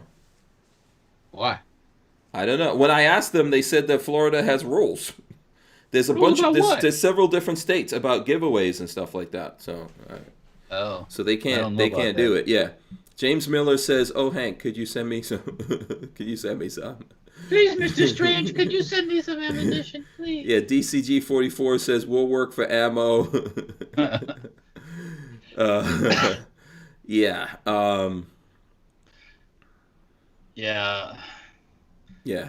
Here, You know, it's Yeah. like toilet paper. DCG and says paper it was towels. through Sunday only, so there you go on that. But if you were in Florida, you can't win anyway. So, but they didn't name a winner. I think it was Florida, California. It was couple of different places that if you were in those places, you couldn't do it. Someone in Florida saw that, read the rules, and asked me like, "Hey, what's up with this? How come Florida?" And then I reached out to Roy, and Roy said that's because Florida and the other states listed in there couldn't do it. So. And you know what? Florida probably has these rules, and the other states have these rules because people have been scammed before, or whatever. Usually, these rules come about from people stealing from people and stuff. It's like Florida's a real pain in the ass about auto titles and salvage titles and all that stuff because, you know, things get put in containers here in Florida and shipped all over the world. And there's been a lot of scammers that moved down from up north. But anyways, no. So that's why these laws are like they are in these certain states. So. Yeah. And then DRB 166 says, don't forget HR 5717 to end the epidemic of gun violence and build safer communities by strengthening federal firearms laws and supporting gun violence research, intervention, and prevention initiative. Yes, we read about this one on the show. Yeah. You know what gun violence research is? That's where a Democrat gives another Democrat. They give Bloomberg back his money. Yeah, that's called political payback. That's like Solyndra. All these things that Obama did, that was all political payback. So Michael Avon says, Hank, my 45 is hungry. Len Holt wants to know what we think about the industrious type making primers. Have you seen that? Primer making is a dangerous trick. The stuff that goes in primers is seriously explosive stuff. I'm trying not to use bad words either. So that's not for the faint of heart. Yeah, I would say check yourself before you wreck yourself. But hey, ultimately you got to do what you got to do. HK metal mags are sold out everywhere. Barnauls has some, paying premium for it. Which ones? The MP5s? I guess, yeah. Which mags are you talking about? They did have the MP5s. I mean, if you gotta have HK metal mags that are HK, you're gonna pay a premium. So, Born to be a shooter, Josh says, Hank, could we do some trading, please? Do you have a Tech 9? If someone has a Tech 9 out there, I will trade 1,000 rounds of 9mm for a Tech 9. I will do it. A Tech 9? I want a Tech 9. Yeah, I guess. Oh, do you think it should go down to 500 rounds? I'm not telling you what to do. I'm not telling you. You already made the offer now. It's too late now. Okay, I already made it. If someone has a Tech 9 that they could send to us through an FFL. Working. Lola says working. Man, you guys are like my lawyers. You gotta have a Tech 9 with a couple good magazines. Okay, here we go, Walt. Yes, there you go. I mean, you don't get somebody saying the Tech 9 with no magazine. No, that's true. That's true. Okay, good point, Walter and Lola. Working Tech 9 with a couple of magazines. Okay. And one that nobody's been monkeying with the internal parts inside of it. Unmolested. Yes. Yeah. And I will get you 1,000 rounds of 9mm. There you go. Ba-boom. It's a good. It's a good offer out there. Hook, hold, and exchange up with a Tech 9. Man. So, Alan Powell says closest I have is some Tech 9 CDs. No. Yeah. No. And then DB166 says, call back. The first stimulus bill funded the Kennedy Center, which funds the Democrats. Imagine that. Yeah. And KY Guns and Radio says, I'll run one off my 3D printer for you. No, not a 3D printed one. We could do that too. Speaking of that, and that kind of thing on the Firearms blog, I noticed they have a new, the underground gun section where they show all the weird guns they found in these different police departments all over the world. Is this on the Firearms blog? Hold on. Firearms blog, yeah. Oh. Is it down at the bottom of the page? Or is it? I was looking at it when we were getting fired up here. It's more toward the bottom, yeah. Yeah, I saw the Indian Army thing. Yeah, the gov. Yeah. The India here. I'll share this with the folks. This every time now I see the Indian Army, I think about the differences between indigenous and ingenious. So Indian Army receives first Negev light machine guns. Well, what? Oh, that's a lot. Hold on a sec. Is this the ones that went? No, this is just the Negev. Oh my gosh, that is a beautiful picture, Walter. Did you see the picture of the machine guns in the factory? Oh, I didn't click on it. Scroll down to that. That is nice. What? Look at that. Looky here. Look at that. Oh my, jeez. That's a swing moment there. Yeah. Swing. That's a double swing. Yeah. Swing. Yeah. Swing, swing, swing, swing, swing, swing, swing, swing. What? That is a beautiful picture right there, sir. Oh my goodness. Where is this factory? The Gevs are made in Israel, so that must be it's in Israel. I wonder if Mac went to this place. On Yeah, Negev production line IWI. Oh, that's amazing. I think I shot a Negev before. I think so, somewhere. Wow, it says here that the Indian Army's current light machine gun requirement stands at 40,000 with 7.6251 Indian-produced Bren light machine guns, and then FN Mag general purpose Mag 58 guns. So, wow, they still use the Bren gun. The Bren gun's a good gun. But where's that article on the where did I find that? Was that on the second page? I'm scrolling through things so fast here.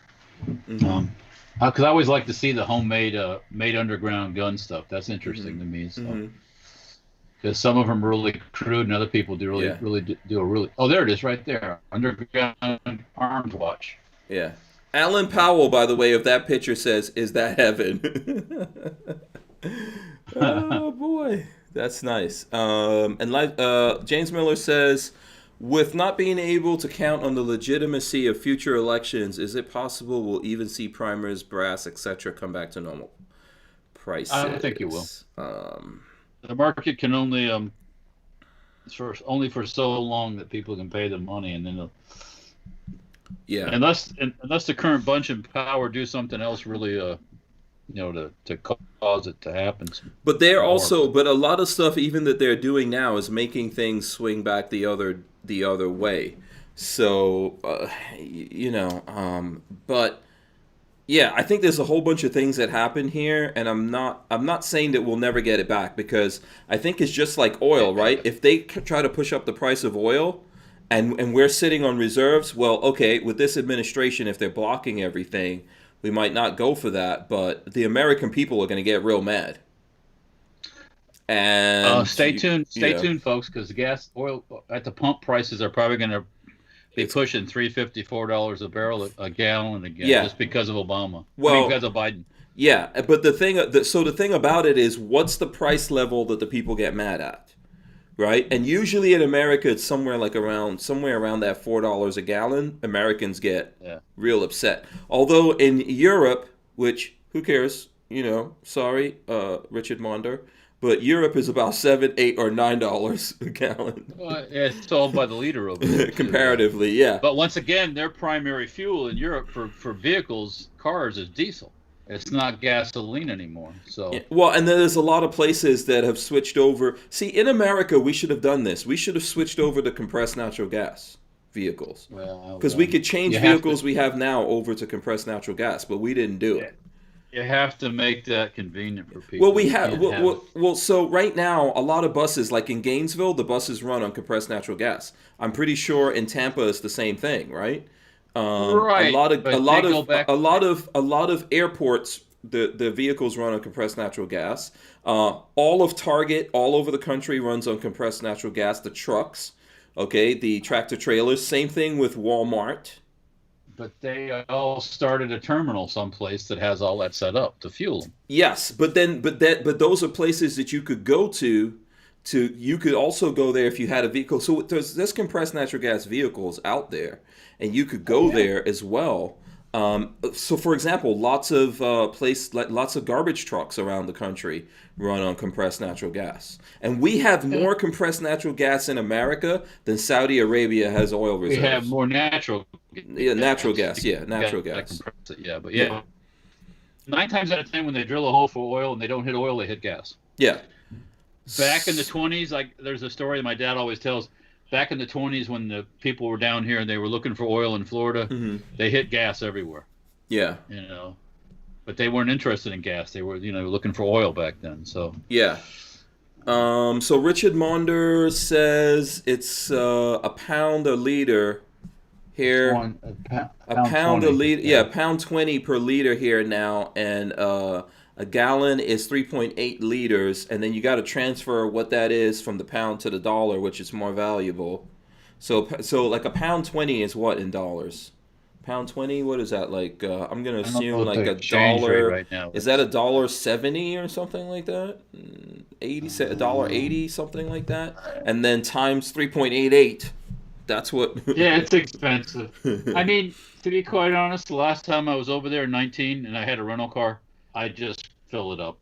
I don't sit and figure and how much did it cost me and da da da. It's like it'll make your head explode if you really know. You just get the gas and get them. Well, if you have to get it. But the point I was making before, and like Paulie Walnuts is saying, not to be a downer, but I truly believe ammo is going higher from here. Oil too. There's a point at which the average American cannot do it. I've seen it. Right. We've seen it already, where people start walking. Everything like this. I mean, once your credit cards are all charged up, you can't charge anymore. Your kids got to have clothes for school. It's Christmas time again.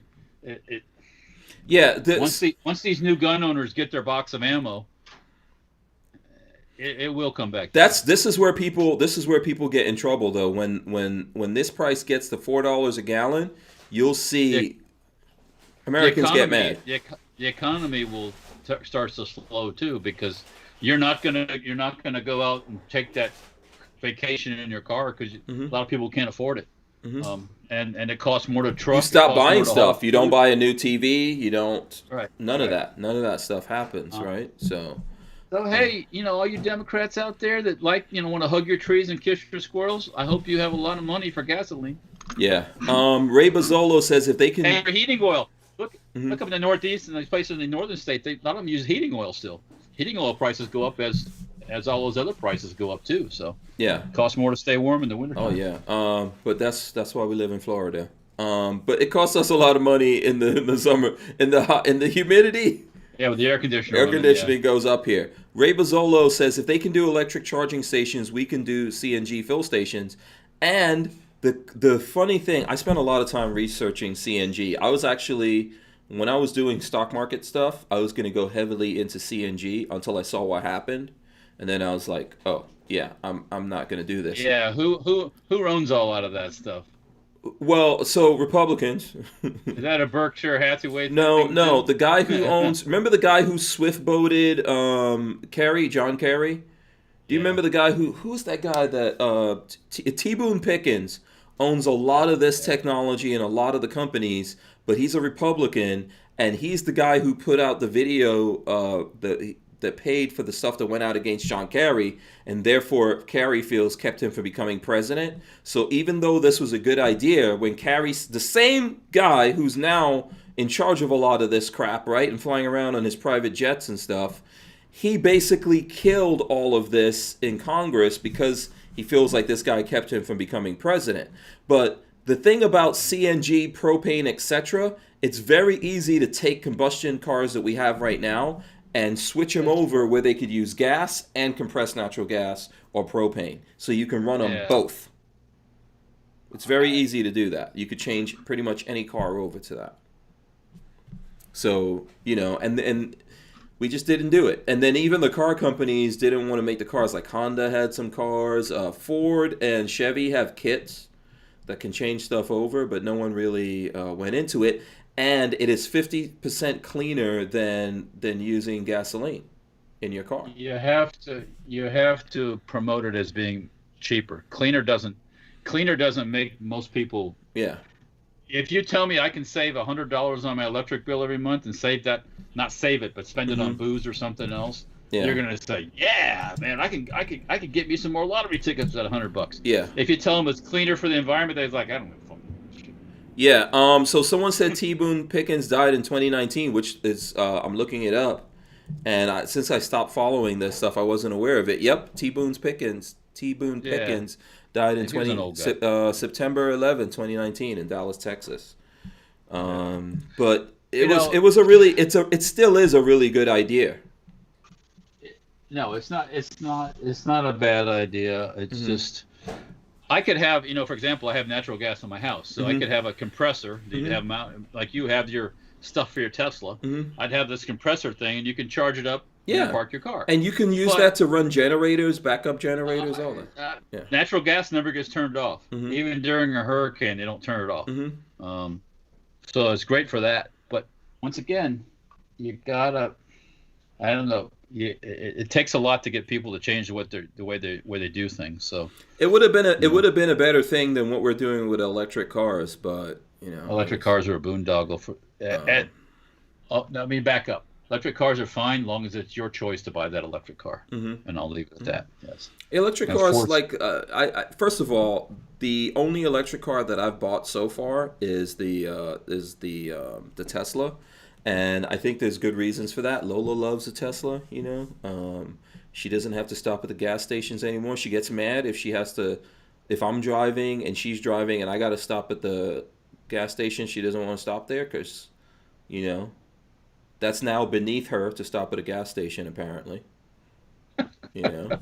But so the poors have to go to that's what I was thinking. Yeah, but you can say it. You can say it out loud. Lola just goes home and she plugs in. She doesn't even have to plug in all the time, but she's like, plug it in. So she's enjoying that. Paulie Walnut says, Hank, my ex-brother-in-law owned a Ford store. They had propane cars in the 70s. I drove one. Been around for a long time. Propane powered vehicles have been around forever, and as long as there's somebody's been converted. A lot of the electric companies and the utility companies back, I remember growing up in the 70s, had their vehicles all running on propane. Yeah, it's just, and they come in at night into the yard, they fill them back up, and they go back out in the morning. DRB 166 says, what happened to the Daimler Mercedes hydrogen project? The latest is that Mercedes is going all electric, which is dirty if you follow the supply chain, production, generation, and recycling. Hydrogen is not an easy a vehicle. It's not cheap. It's not cheap, and it's very, very, very, very kaboomy. Yeah. I mean, all gases are, but it's not as easy to deal with as some of the others. Yeah, it's not. So I don't know what happened with that. A lot of these companies are trying to, this is what, by the way, I am going to start doing a car podcast on Stranger Palooza. For anyone who's into car stuff, we're going to start talking about all of this over on Stranger Palooza. Maybe we'll get Walter to come over. My friend Mark, who's into cars. All my friends who are into cars are invited to come on to that. But so one of the things I think about this is that all of the car companies now have these mandates, right?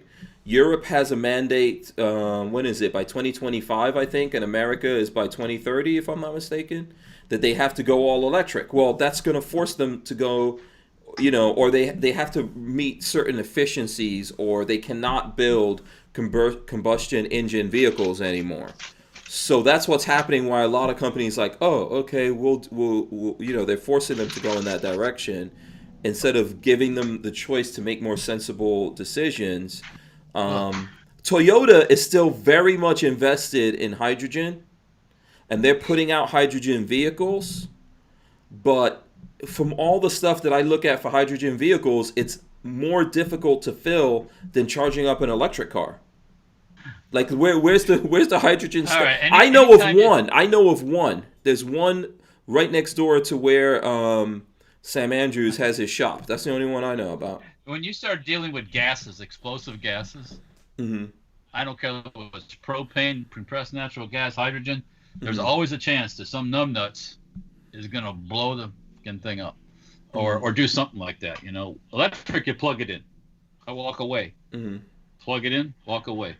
It's not like I guess you could do something dumb, but for the most part, I'm sure they make. I haven't seen your plug, but I'm sure that plug is pretty much Yeah, idiot-proof. right. It only goes in one way, and you can't get your fingers in there and all that other stuff. Versus I'm all for all that other gas stuff, but I went today and had propane tanks filled up because we're getting ready to go to the military vehicle rally.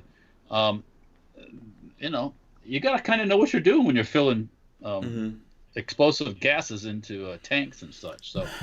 But I think, okay, so the fact that, look, it's very telling.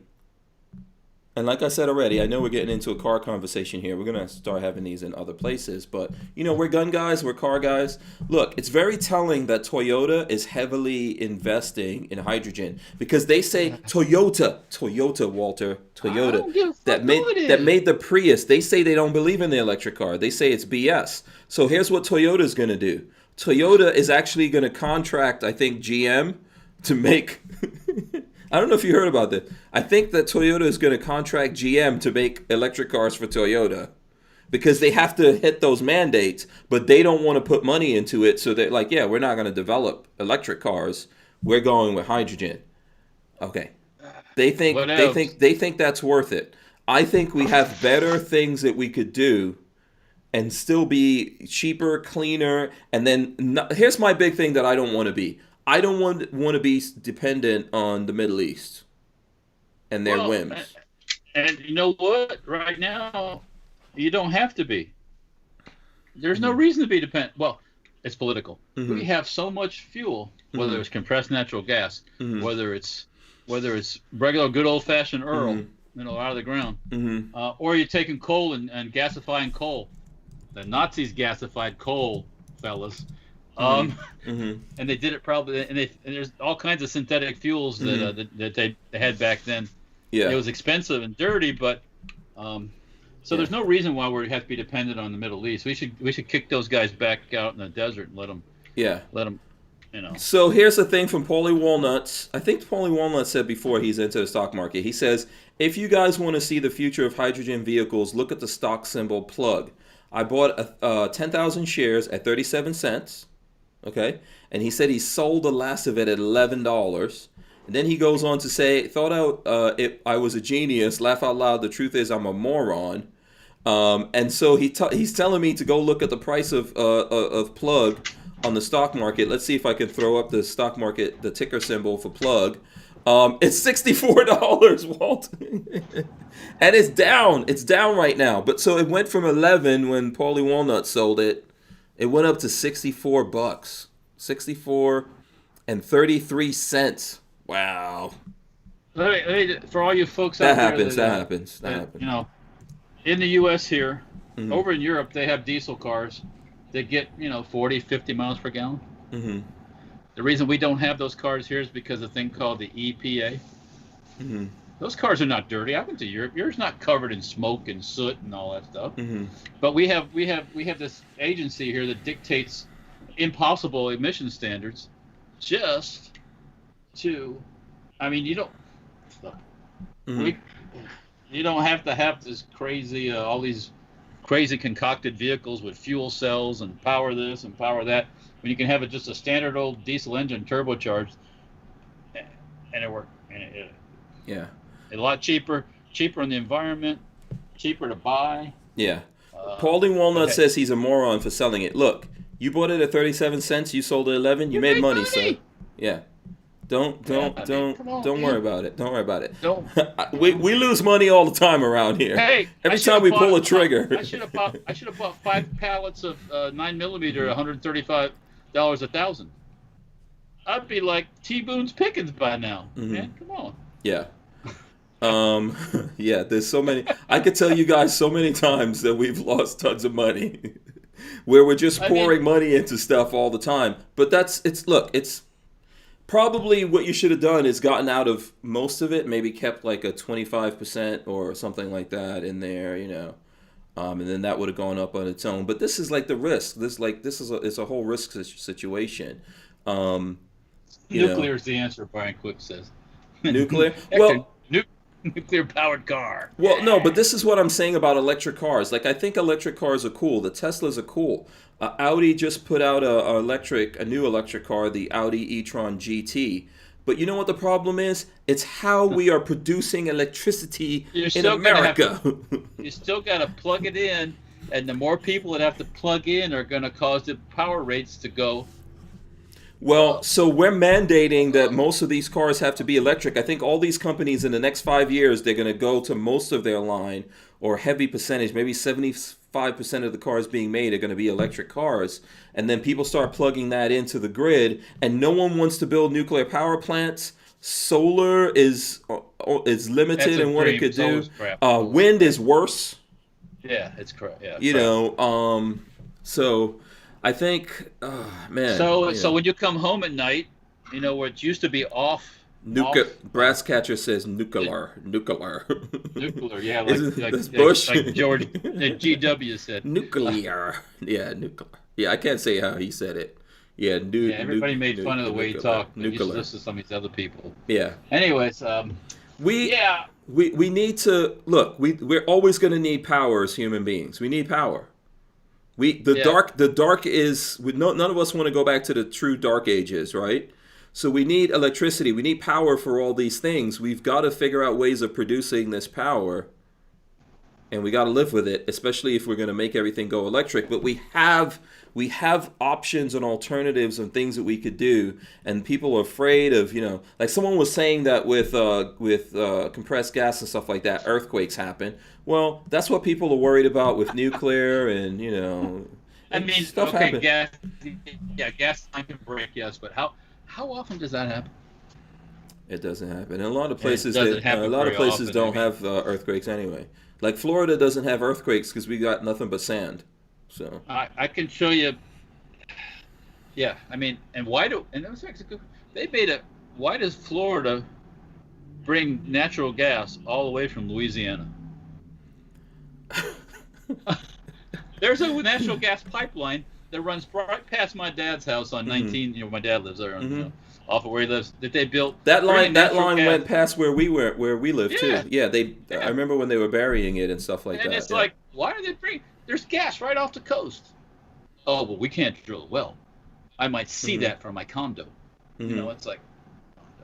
We need to, if we have energy resources, we need to use them instead of being dependent on, especially countries in the Middle East, who then use America. Yeah, but then they use Americans to fight their wars because technically they don't want to fight the wars themselves because they don't want to fight each other.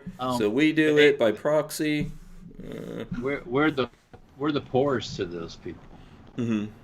Yeah.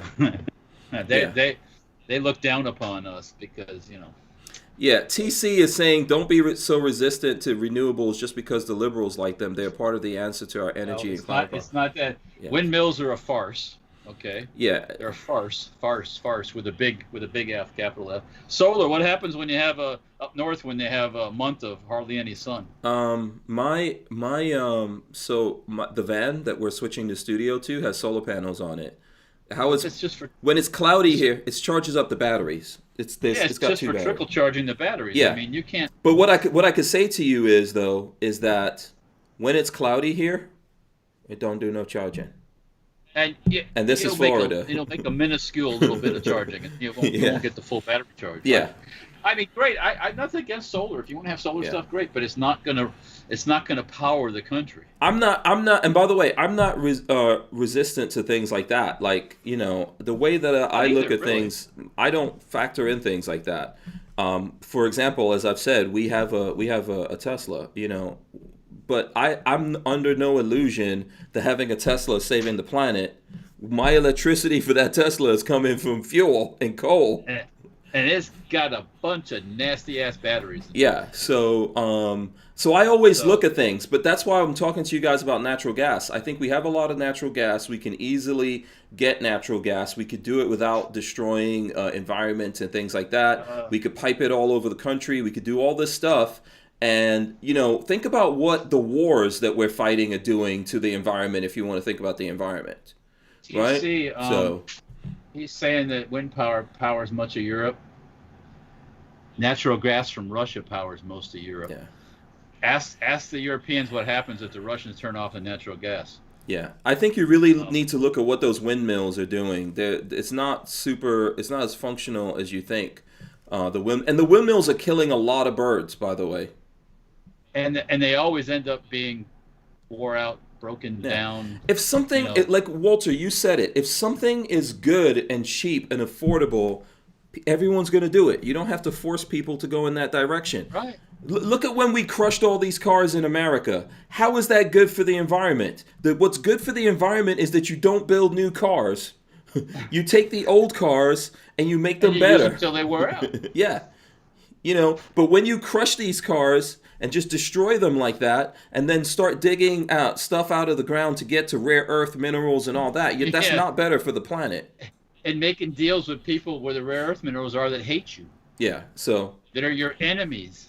Yeah, so, I know we're getting trolled or whatever a little bit, but I'm just trying to make the point. We know what we're talking about. We look at these things. There's a lot of things I look at that you guys don't realize that I'm all about that. I have seen Who Killed the Electric Car. I've seen that documentary many times. There's a lot of stuff that you remember the original Tesla. Mm-hmm. The original Tesla guy. He was working on all that stuff too, and all his stuff got. Mm-hmm. Yeah. So. Anyways, yeah. That's the way it works. If things are good and cheap and affordable and better, people will do it. People will do it, and we have gotten better as human beings, right? We've gotten better. We've gotten cleaner. We've done lots of things where just from the time I was a kid till now. I mean, all you have to do is look at the old videos of like the interstate highways where they had this black strip running down the middle of the road where the oil dripped out of the cars. Mm-hmm. You don't have that now. Mm-hmm. You don't have 3/4, 7/8, maybe 90% of the pollution you had back then. But if you keep raising the bar so high, basically you make it unaffordable and you make your economy suffer. Well, we're going to crash everything, and then we're going to crash and return to stuff. Instead of, it would have been better for us to gradually build up to these things instead of forcing it and then running into smack dab into a brick wall where then people are like, no, forget this. We're just not even going to improve anything. Meanwhile, the American economy, this is a story. This is like old news, but we're supposed to be the clean ones. And meanwhile, the rest of the world is dumping all their shit and their garbage and their stuff in the oceans and burning it, but it's our fault. Yeah. Rod Mills is trying to get at me. He's trying to troll us too. He says, Hank, if you eat more fiber, you won't have natural gas. And then he puts good vibes, good vibes, good vibes. I'm pretty sure conch penis gives you a lot of natural gas, Rod Mills. Ba-boom. That's my... people were sending me, like, when I said to Patrick, what sound does a shotgun make? Ba-boom. Yeah. People were sending me that clip. Ba-boom. Yeah. So there you go. Listen, we're at the 9 o'clock hour already. We already hit it. Most of that is thanks to Erich Pratt of GOA for coming on the show, which was awesome. I really appreciate that. I'm not laughing about that. Just laughing about something in the comments. Yeah.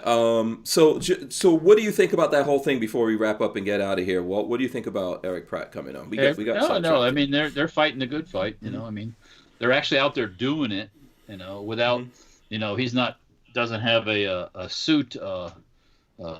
It doesn't have an expense account to buy suits. So, using the money for doing what they're supposed to be doing. So yeah, that's important. That's one of the important things with it. They're actually out there fighting the fight. And, I just wish, and maybe they are, I don't know it, but all those groups, including the NRA, need to, if they could just join forces a little bit more and come together like the Dems do. Dems don't care. Whether you like what they all get together in the end and play good and get what they want, and then they go back to their corner. So we could use a little bit more of that on our side of things, but well, yes, we could always use more of that. Are we gonna get it? I don't know, man. Sometimes we are our own worst enemy out here. So sometimes, yeah. Yes, absolutely. Listen, I want to encourage you guys to go sign up for GOA, support those guys. There is a link in the description of this video that you can go to, and you can save $5 off of a membership of GOA by paying $20 a month through that link. And there's other things you guys could do. If you missed it and you're coming in now, just go back to the beginning of this and you'll see what Erich Pratt had to say. If you're still here with us now, we've got close to 100 people. You can help us out right now by smashing the thumbs ups, getting us to 100 thumbs ups. That way it will float us up in the algorithm and more people will see this conversation, including the fact that some Neanderthal knuckleheaded gun guys can talk about the environment. Because you might not believe we know anything about that, but I love the environment. Yeah, me too. So please do that. Smash the thumbs ups right now. Walt, how can the folks get in touch with you? Where can they see you? I would. Everyone has to go to Dirtfoot Racing and subscribe to the channel. I tell you what, since we talked about Dirtfoot Racing, my numbers are up a little bit. Awesome. And also in SafetyHarborFirearms.com and Safety Harbor Firearms YouTube channel also. Sweet, so thanks to everybody that's went over there and taken a look at it. Yes. Subscribe to Dirtfoot Racing. Walt's putting out good stuff. He put up making a gas tank. You did a good job on that gas tank, Walter. Also today I brought my mule, the mule vehicle that I brought that to the shop. I'm going to make a video on that pretty soon here too. So. Oh, sweet. Okay, very cool. Yeah. So that's it. They can go to Dirtfoot Racing, sign up on the YouTube channel, follow that on Instagram, etc. There's always SafetyHarborFirearms.com. Go check that out. If you're looking to buy some stuff, I'm working on. We're going to be building some more uppers here soon. Got to start another batch. StenParts.com. Yeah. Check it out. Absolutely. Some people putting up some funny suggestions. Richard Mondo says, great show. Thanks again for Erich being on the show. You guys are welcome. Big thanks to Harry's Holsters for sponsoring us. Check those guys out. You could use the code Hank Strange to save 10% off. You're getting a bunch of guns. Might as well get some holsters for those guns, right? Make it more useful. Yeah. Carry them nicely, store them nicely. Yeah, absolutely. Don't forget to go to hankstrange.com. I'm going to run in the end right now and come back and give Walter the last word. Let's run in the end. All right, guys. Thanks for watching us. Thanks for hanging out. Please smash those thumbs ups, ring the bell, and so you can be notified every time we go live. We're going to rip the audio out of this and throw it up on iTunes and all the other places that you listen to your audio podcasts from. Walter, we have people listening to us in Croatia, sir, the Czech Republic. Croatians make some pretty kick-ass guns over there, too. Yes, they do. And shout out to the folks in the Czech Republic all around the world that listen to us. Those folks do it really good. Yeah, Brian Colt, pretty good. Absolutely. The people, the folks here in America as well, we really appreciate you guys' support. To everyone out there in the chat, to the folks from GOA, thanks so much. And Walter, hit everyone with the last final words here. Get out there and check out the GOA. Support them. They're working for your stuff, Absolutely. I agree with that. We're out. We'll see you guys tomorrow. Peace.